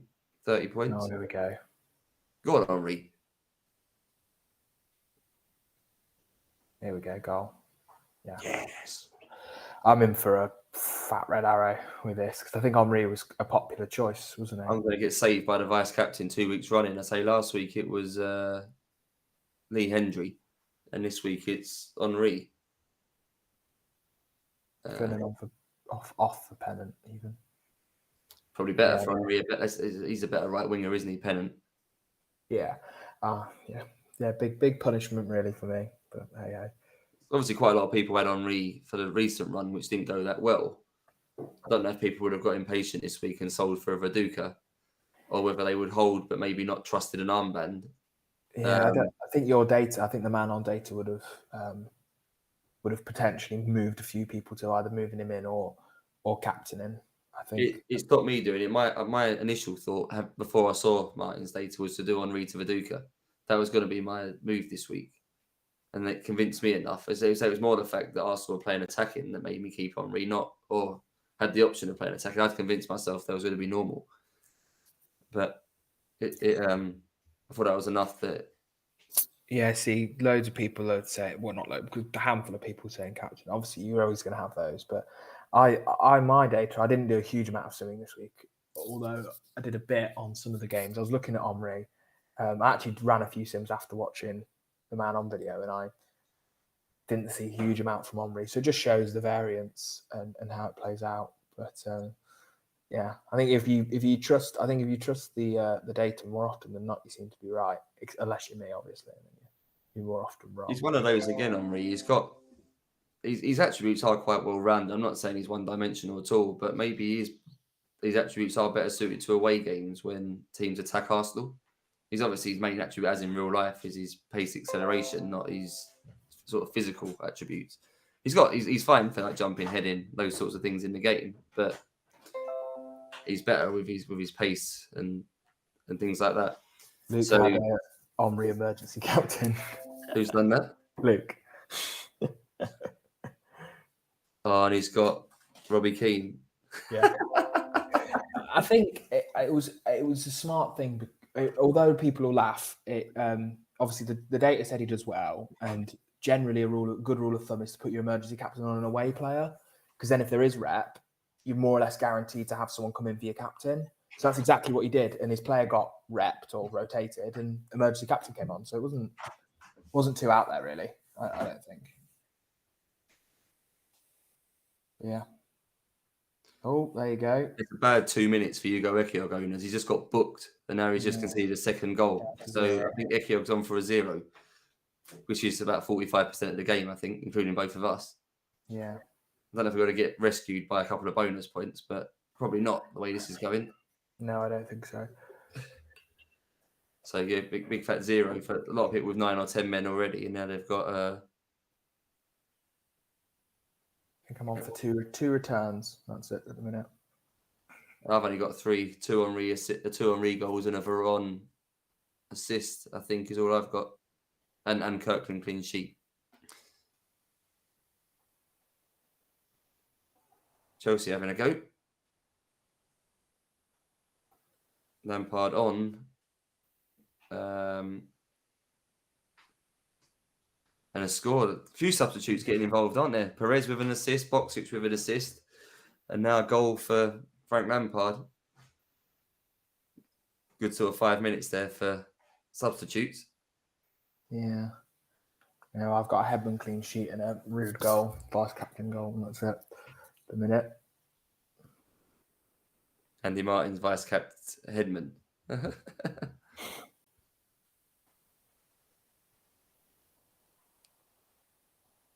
I think I'm waiting to use my triple captain on a goalkeeper again. If a goalkeeper gets a big. I said that Barthez is a good captain, fantastic option if they get. Isn't it? I think someone was saying that it's Leeds that are the more likely to get. Yeah. The monster game week near the end. So Robinson.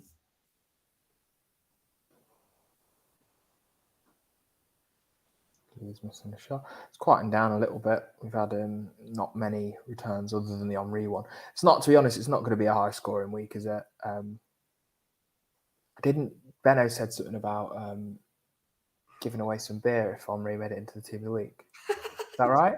He did say that. He did. I forgot about that. He's obviously in there. He's going to be in there now. Liverpool made a sub, Danny Murphy off for Hegum. I think at this rate, not only is he going to make team of the week, he's actually going to be the star player of the game week, I think. Yeah, it's not going to be a massively high scoring week, I don't think. Who did Lampard replace? He replaced Petit, I believe. But yeah, it's not going to be a massively high scoring week. Obviously, Kirkland owners. So you got Kirkland, didn't you? So you got another return. Look at this: 4 clean sheets, and 2 of them are Watford and Tottenham. No, Williams, come on, don't you bag. No, yeah, I don't need him scoring either. You think they'd be shutting up shop, Watford, but the right wing back still bursting forward. Where's that guy play? I'm not sure. Obviously got 10 men, haven't they? So we were assuming Smith went into midfield. So I'm going to guess that Lions guy is a midfielder. They've got Gregan, who's one of the back 3, or one of the 2 centre backs ahead of the sweeper. I'm pretty sure in game can play in midfield. He's one of those random players that can play sweeper, defender, midfielder, centre. So it's possible he's gone into midfield, and that Lions guy I think might be a defender. So I'm going to guess that Lions is in defence with Vega, and Gregan is there in midfield. Yeah, well, I mean, the fact that 10-man Watford might be keeping a clean sheet just seems. I should have just listened to Heskebo. I sent Heskebo on Discord. I sent him some options what I was considering doing this week, and the one he suggested I do is just do Titoff to Bowyer. And if I'd have just done Titoff to Bowyer, I would have played Gardner tonight, and I would have had Henry captain, and I would have saved the -8 because all I would have done was one move. I think though, with bringing in that Blackburn striker, I mean, 9 times out of 10 they get more than Henry, or at least equivalent, and you're fine. You have a captain and vice captain Hall. How often do Watford keep a clean sheet? in the city. In the Yeah, about the fourth one, I think. Yeah, and I mean, how often do they keep it away from home? Is it the first one away? Probably, I would think. James has got Henry. So this is James, often on the spaces, Irish, very anti-Henry. And somehow he's got him when he scored 2 goals. Class. And he's Ryan Amu. What's he done there? Oh, he's offside. Wouldn't mind a John Terry goal here. I wouldn't mind any Chelsea defender goal. Well, the one that you haven't got. Who's the one you haven't got? The left back, what's his name? Holden. Yeah. Getting fouled a lot in this game, Henrik Larsson. Another booking for a foul on him. Viduka with a free kick. They've got Hart on the pitch. They've got Bowyer on the pitch, I think, has got quite a high set piece attribute. And Viduka's taking the free kick. Didn't see that coming.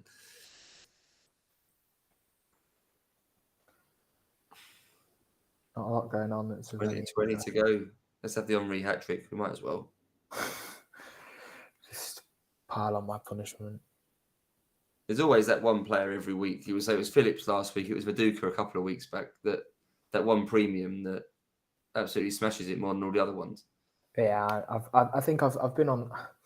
I mean, if I'd have just sort of trusted going for that one premium, I mean, there's a viable option of just constantly changing out your premium striker every single week and captaining them, hit or no hit. Like you could have gone Phillips to Henry to whoever next week, free hit next week, whatever, and then gone to say Viduka or Ruud in 28, and then just keep going through them for the whole season from game week 1 to the end. It's not any captain them. I wonder how many times you just follow the data and just say, right, who does the data say is going to smash it, or who does you think is going to smash it? And more often than not, you probably end up on the right side of it. I was adamant for a while. I wanted to keep like 33 million for my 3 strikers. And it was realistically going to be a 13, an 11.5, and then probably Ricard. But there's obviously still some flex in there to jump around. But then I went and got Veron, and now it's upset my balance. Yeah, no, I think the double premium is definitely a viable tactic. I ran it for a bit and it did all right. I think you could have, and you can always move one in and out every week. So you could have had Henry for the nice run. You know, granted, you might not have kept him for this game, but, you know. I need to get my team, after game week 28, obviously, with Veron has got the double. I'm going to try and get my money better balance, move him down to someone sort of 7-8 million, and that'll allow me to get my strikers sort of better again. Lee Hendry just got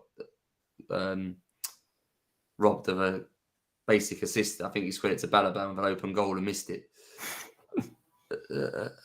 which isn't ideal.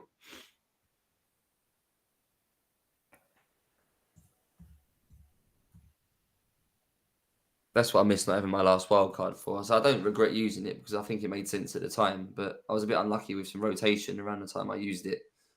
And I say now my finances aren't balanced in the way that I'd like them to be ideally. So I might have to take a couple of hits to get my money back into the right parts of my team. Yeah, I think holding. I think there's not really a massively ideal spot to wildcard anymore. I know some people might think about it next week. And I know you can probably do it after game week 28 to sort of rejig your team a bit for the run-in. But I think if you were wildcarded a bit earlier, I know that 25 was an all right week, was it? As well. I think you can kind of get, you might have, look, you've ended up with a good team, 2 weeks in a row. I know this week's not been great for anyone, but you've ended up sort of going through the tricky patch with a decent team and probably a good team for 28 as well. So I haven't checked after game week 30 enough to look. I know there's not many runs of blocks of home games, apart from that Villa one that we obviously spoke about earlier. But I haven't really looked at whose runs are the best. It does seem to just fluctuate home versus away. Go on, Hendry. Good lad. My team, all in, seriously, must have about 15 headers between them tonight, and they'll keep putting Crouch with 14 of them. Any person plays to score a header all night, it feels like it's bloody Alan Johnson. Obviously, no one booked. It does seem to be. I know the game in general seems to have a lot of its goal attempts through headers, but tonight more than most, there's been a lot of them. I say they're falling to people that you would normally expect to score headers. but not happening. Van Nistelooy going to end up 1 shot, 1 goal here, while everyone else has missed the hatful. Classic Ruud, isn't it? No, he's going to get 89th minute. He's going to bag another. He's going to bag the winner. So I can just see the light in our garden going off because the cats are chasing, and my 2 cats are chasing each other. Wavy took a -16, hasn't got a return yet. Still got 2 clean sheets intact. Probably what? Oh, hold on, Headman. I hope he doesn't think Hippier's playing. I don't know whose second clean sheet's going to be here. I'm assuming Kirkland's one of them. Maybe he's got William. Oh no, Williams ain't playing, is he? I don't know who else you would have with Kirkland who's playing here. Oh.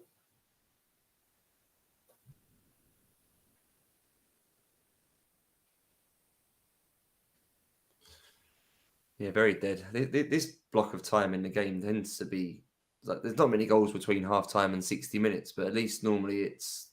Oh, did my connection drop then? I think it all went a bit weird temporarily for a sec. Yeah, 45 half time to 60 minutes. At least you get substitutes to talk about, even though the goals are pretty thin. But this period of the game tends to be fairly dead as well. Yeah, it does. I don't know how the game fluctuates through, but there's your boy Peter Jones. Just gave a free kick. Maybe he is in the game. Yeah, he's my neighbour. It still is my parents' next door neighbour. Nice fella. Goal. I think that was Prutton. Should have been sent off about 75 minutes ago, but he's Arsenal clean sheet has finally gone. So Graham Nolan came off early. He's just asked in the chat if Nolan's playing. Came off early, came off at some point in the first half, didn't he? Yeah. I think it's around about 700 minutes there for Arsenal without conceding. I think we've got to. Something like that. Probably now. Before there was a goal. It's been disallowed. It's not in the video printer. It was a goal, wasn't it? Yeah. Was it disallowed? Prutton Bramble assist. Yeah. This might be a bit slow on the video printer, but here we go. There it is. Oh, it's 3-2. Well, the clean sheet was already gone. I forgot about the goal earlier. Come on, Ekiog. Oh, we'll take an assist and a goal. Oh, no. You're going to get the goal. Oh, the boy Oncho. What a legend.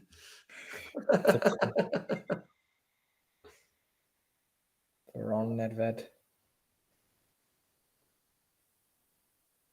Have a shot, Pavel. Have a shot. Don't cross it. Have a shot.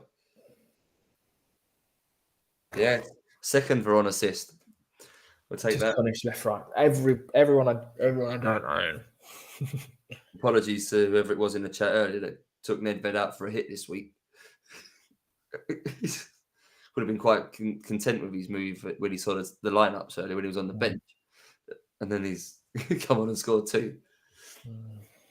Oh, could feel a big old red arrow coming here. Well, I don't know, is it right hand side or left hand side that's unlucky? I'm always on the left. The left's the worst side historically. Not today. You've had a decent week, you. Have I? 2 Veron assists, 2 Henry goals. What else you had? Obviously, other than the captain blank, you've not had the worst week in the world, have you?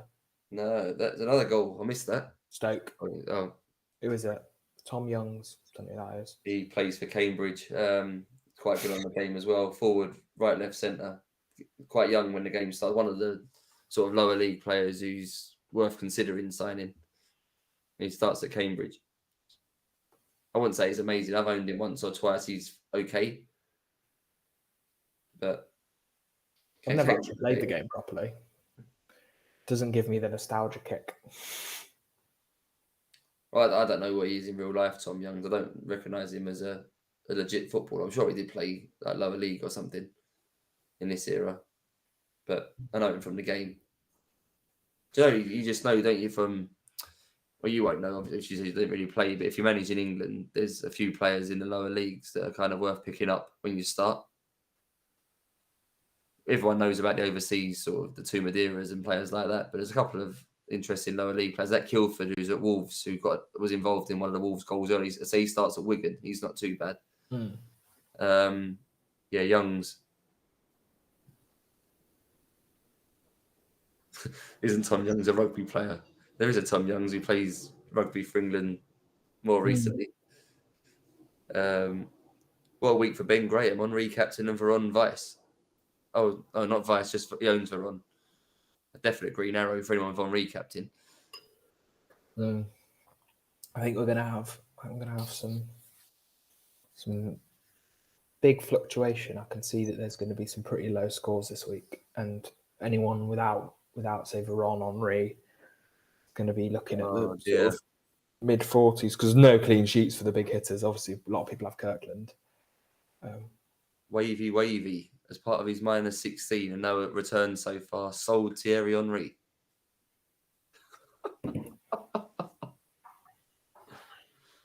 Oh dear. 80 Tour Bolton manager under pressure soon. Yeah, they could be. They desperately need a striker. Their forwards in this game are rubbish. Now, Ramberg, Ricketts, Bo Hansen. They've just got no striker who's actually any good. I think when they signed Ramberg in season 2, I think there was a consensus that his attributes actually weren't very good. And then Bolton generally aren't the greatest attacking team in the world, are they? I'm not saying Christie's amazing, but he's got like a few 15-16s in like decent areas, so he can do okay in odd seasons. Christie, a bit like Crouch. If you played a game 10 seasons, or Bothroyd's on for Genius. If you play 10 seasons, some of these strikers might do well in like 1 or 2. The Bolton striker, I don't even think will do well that often. No, they're not particularly great. How expensive even are they? Them and Bradford haven't really got a good striker between them. At least I say some bad teams. Jess is okay. Does all right. Yeah, He's not amazing, but he could get 10 goals in the season. I know that doesn't sound a lot, but at least like Leicester have got Benjamin, who's not horrendous. Watford have got all 3 of their strikers, to be fair, can do okay. Helgerson included as well. Coventry have got Lee Hughes, who can be okay. Blackburn have got Crouch, who can have the seasons. Like Villa, we've seen a little bit with Angel, can do okay. Norwich don't really have any good strikers. No, or Ipswich are the other ones. Although, to be fair, Alan Armstrong and Marcus Stewart do okay. I don't particularly rate them. They're better than what Bolton have got. They do all right. And Gary Doherty does okay if he actually plays up front. If they bought a decent striker rather than 8 centre mids, they could probably do okay, Ipswich. But manager seems to have a fascination. I think Pep Guardiola wants to play loads of centre mids everywhere. But he was ahead of his time, weren't he, old George Burley? Thinks he's 2004 Pep Guardiola. Let's buy 10 centre mids and see how many positions we can play them all in. Yeah, except he's buying. He's not buying anyone interesting. He's not buying Kevin De Bruyne and Bernardo Silva, is he? I thought they'd do all right when they signed Berkovic, to be fair. He starts at Man City, then would have got a decent rep bump to go to Leeds. I know he didn't play very much for Leeds, but he's just fallen off the face of the earth, Berkovic. I don't know where he's gone. No, I don't know either. He was an all right sort of cheapish option, wasn't he? At one point. He's 4.5. He may be let down by the fact I think he's an AMC, really, so they don't really play with one. Well, there we go. United substitution. Scholes gone up top. They've only got that sort of really strange 5-3-2 formation, Ipswich, where the centre mid has to. They have 2 wingers. The centre mid stands in the middle all by himself. Then they play the drop striker behind the forward. I think that's the only formation they play in AMC, which is where any position Berkovic really fits in. So then he needs to find. It might be interesting if he ended up at Bolton, where they maybe could move Pedersen up front and then play Berkovic as an AMC. Could be quite good for both of them too. Yeah, it could be quite good if they did sign a decent AMC Bolton. Obviously, they're not going to. I don't know how long in the game we've got till transfer as sort of the transfer deadline. I think it's like March. So I think it is. Couple of game week 30 or something, is it? A couple of weeks where we might get some signings. We're going to get Perez.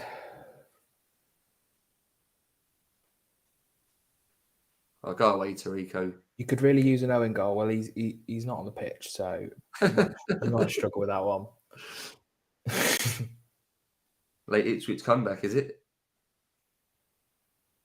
There you go, debut goal. I keep wanting to call him Eric. It's not Eric, is it? Yeah, you can call him Eric.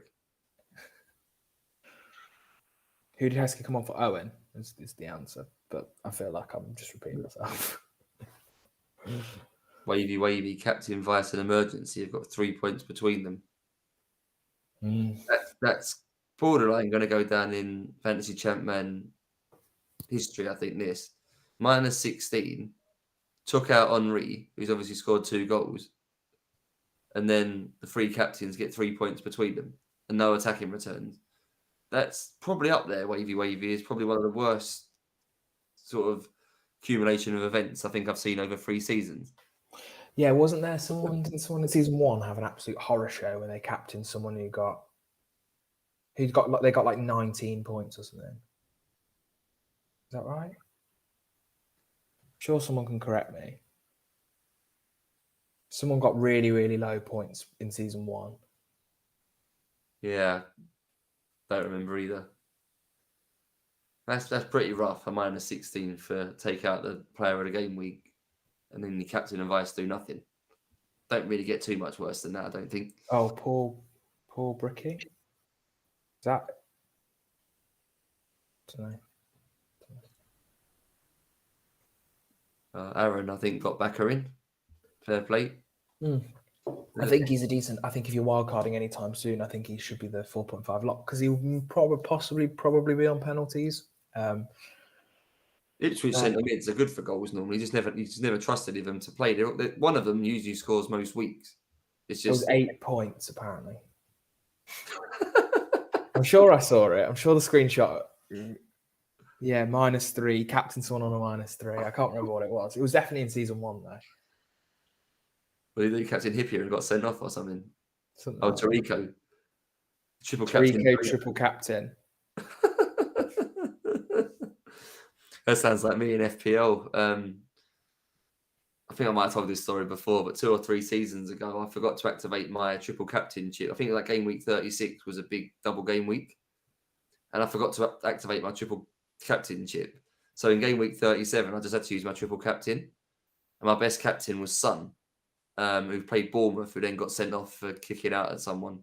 I captained him that week as well. I was quite literally about to say that story. It was the week when he did that, was lying on his back and he kicked up. Yeah, I captained him that week. And my captain in the double in 36, who I wanted to triple captain, I think got 14 points. So I should have got 42 off the triple captain. I only got 28 because I forgot to activate the chip. Then used it the week after for someone I think got -2. I think Son ended up with -2, then got Telfer's barged into Headman and got booked. Everyone's fighting each other at Coventry, aren't they? It's not been a good day for fights. We're gonna get one more goal. I'm optimistic we'll get one more goal. Yeah, one more goal. It'll be Viduka, I reckon. 90 points on triple captain, Andy. No, I don't remember that, mate. I'm sure you must have told the story before. But you can tell us again in the chat. I'll need how captain Son that week because yeah. I always remember. You know when Mane got 1 point and everyone triple captained him a couple of years ago? I was planning on it and I had a job interview that overran. And by the time I got out, I missed the deadline, so I didn't do it. Captains lobbed us all in with the late Ipswich comeback. Pablo has just missed the gilt-edged chance with 90 seconds left. Wow. Were they 3-0 up Arsenal or no? I can't remember how the goals went in. It wasn't 3-0. It was 2-1 at one point. It was 2-0, 2-1, 3-1, 3-3. Yeah. So that would have made the Sky Sports Classics if they'd have come back from 3-0 down to win 4-3. We're going to get one more. We're going to get something Old Trafford. We haven't had a late Old Trafford goal in a while. We used to get them. I can't believe Watford have kept a clean sheet. Well, it's not at Old Trafford, but you know what I mean? Late United goal. No, Blackburn are going to score, and it's going to be the most uninspiring person. That's Soma or something. There we go. Crouch is coming back off the bench or something. I don't want to look. And Manzidis might have himself an extra save point, has he? Thank God. What a boy on that Manzidis. Just doesn't want to concede. Doesn't want it. Duff goal. I wouldn't have minded Duff scoring, to be fair. I would have accepted that. Not...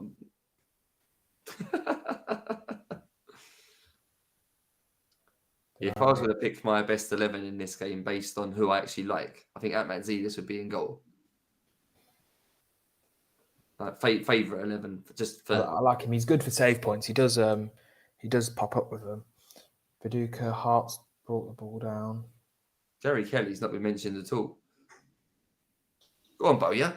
Go on, Bowyer. Yeah, I'll take that late assist. I'll take that late return as well. Oh, no, I won't. Come on, bro. He's not interfering. He's not interfering. Oh, well. Not our day. Well, not my day. Your day. Not mine. Oh. Was that it? Full time. Let's reel out the Hall of Shame. So Villa 1, Chelsea 1. Goals by... Oh, dear. Can't even remember who scored the goals. Zenden set up Lampard for Chelsea. And Villa was... George Boateng. Mills assist. Thank you. Blackburn 0, unbelievably. Watford 1. Atmatzidis could be on about 6 save points here. The goal scored by Paolo Venezia, who was then sent off. So if you owned him, you'd probably still be in decent score, but not as good as it could have been. Coventry 2, Norwich 0. Julian Joachim sent off for Coventry, but Telfer, the main player in that game, goal and an assist. The assist was for O'Callaghan. Exciting game this week was Ipswich Arsenal 3-3, 2 goals for Thierry Henry and 1 for Tikhonov. And then Ipswich was Bakker, Prutton, wasn't it? Yeah. And who scored the first for Ipswich? Bakker, Prutton, and Frothingham score? No. Did Pablo not score? No. Main thing is, Jason Kumas got it. Kumas scored. Yeah, nothing for Tarico. It's probably the main talking point from that. Leeds 2, Bolton 1. Ian Hart penalty and Simon Johnson. Ricardo Gardner with the assist for Bolton for... I can't remember who scored that goal. For Bolton, it was... Repka. Yeah. Middlesbrough 2, Man United 3. 2 Veron assists for Nedved and Ruud with a standard goal as well. Then Alan Johnson and Greening for Middlesbrough. And then the dead game at the bottom, Tottenham 0, Liverpool 0. I don't know what we're going to get from Kirkland there. It didn't seem like he made that many saves in the comms. No, there wasn't much going on in that game in the comms, but we'll see. No bonus on the video printer, Deacon, so we'll have to get Twitter up. Oh, yeah, I've got Twitter up. That's what I was loading up on my phone. Okay, you can be in charge of reading out the bonus points. I'm sure the first ones will be in shortly. They're just in now. Villa Chelsea. Oh, it's 1 save point for Shovkovsky. I'll go for it. And then he got Baker from last week. I think he got the above average guys are on. I think they had issues reading out some of the pronunciations. But yeah, and then he got max bonus and Lampard got 2, and then no one else. So no defender bonus for Chelsea defenders, but you're not going to expect it away when you can see. What's the keeper got? Man of the match and how many save points? And a save point. So he's got what? 6 pointer. Yeah, decent.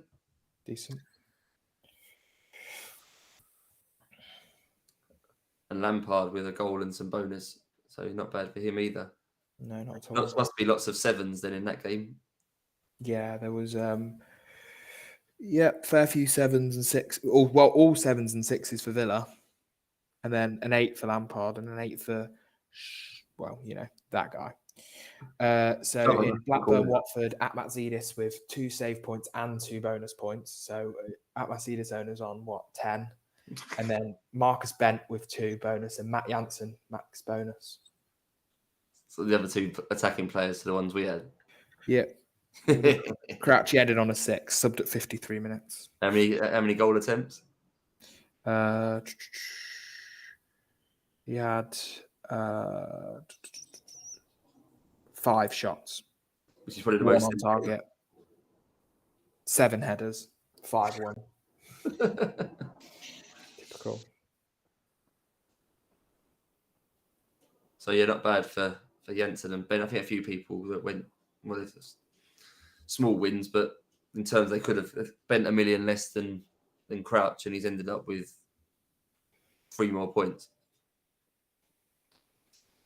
Coventry, Norwich, Headman and Marshall, bonus point each. And then Naylor, Walker, Davenport, Lee Hughes, Anno, Callahan with 2 bonus points. Oh, and Max for Paul Telfer. So decent haul for him. Goal, assist, max bonus. You've got 4 points for your Lee Hughes. Yeah. Headman got 7, so it's not bad. And Telfer's got a goal, assist, and max bonus. So 13, 14, is it? Something like that? 5, 7, 10, 13, I think. Yeah. I don't know if he got booked. Oh, no, and he'll have the clean sheet points of 14. Yellow? Did he get a yellow? I can't remember. Yeah, but yeah, he's team of the week then. Had Mazidis in goal, team of the week, and then he'll be in Telfer. Sure, there'll be some team of the week candidates in this next game as well. Yeah, Ipswich, Arsenal. So a save point for Pullen, 2 for Westerveld, and then Kumas and Fotheringham, 2 points. And Omri, max bonus, obviously. So 13-pointer for Thierry. Yeah, I think so. 13-pointer. So pretty good. 6 extra for the VC. Not too bad there. 19-pointer for very good VC. Scott Beer got Telfer and Boateng in for a -4. Not 2 players I'd have expected someone to bring in. Telfer's not the worst punt on home to Norwich, but Boateng home to Chelsea. They've got Norwich next week, haven't they? Oh, yeah. So, but fair play for going sort of off-piste and a bit rogue. Yeah, fair play. Worked out for you there, mate. Yeah. It's quite nice, actually, when someone goes a bit rogue like that and gets players in that's not even mentioned in the community, really. And then they get rewarded for it. So Leeds, Bolton, Jaskalainen with 2 save points, and then Fernando, Johnson, Henrik Larsson, Viduka, and Gardner all with 2, and Ian Hart top of the bonus with 3. Gardner, what a boy. 6-pointer for him as well, is it? Yeah, 6-pointer for him. But yeah, unlucky really for all those keen owners, because obviously Johnson did well in that slot in that game. Obviously anything could have happened if he'd have played, but still unlucky. What's all the popular ones got? Larsson's got 7. Yeah, and Viduka 4. Not bad. Didn't get anything in the Larsson capitalists compared to what the Blackburn. He's obviously bettered the Blackburn guy. It's only on Reed that's really bettered Larsson. Oh, on Ruud. I'm sure Ruud will get. To be fair, he's not guaranteed to get 7. He might just get 7 as well. 1 bonus point or something in this Ruud. Yeah, maybe. You shoot Nedved's going to get man of the match. It would seem obvious. So in that game, Lille bonus, Nedved man of the match, and then Honcho and Veron with 2. None for Ruud, nothing. So 6 Larsson's outscored Ruud. Veron, not bad then. 2 assists. Yeah, 6, 8, 10-pointer for Veron. Decent. Honcho. Why didn't I just get him in this week rather than Gary Kelly? Why am I messing around with Gary Kelly? Just get Honcho. Borough's fixtures are horrendous. It's Honcho, it doesn't matter. That's what he wants. And then last up, Kirkland 500 bonus points just to ruin my life. I've refused to own him all season to my. This game hardly got mentioned in the comms, so no idea who's going to get man of the match in this. Nothing seemed to happen.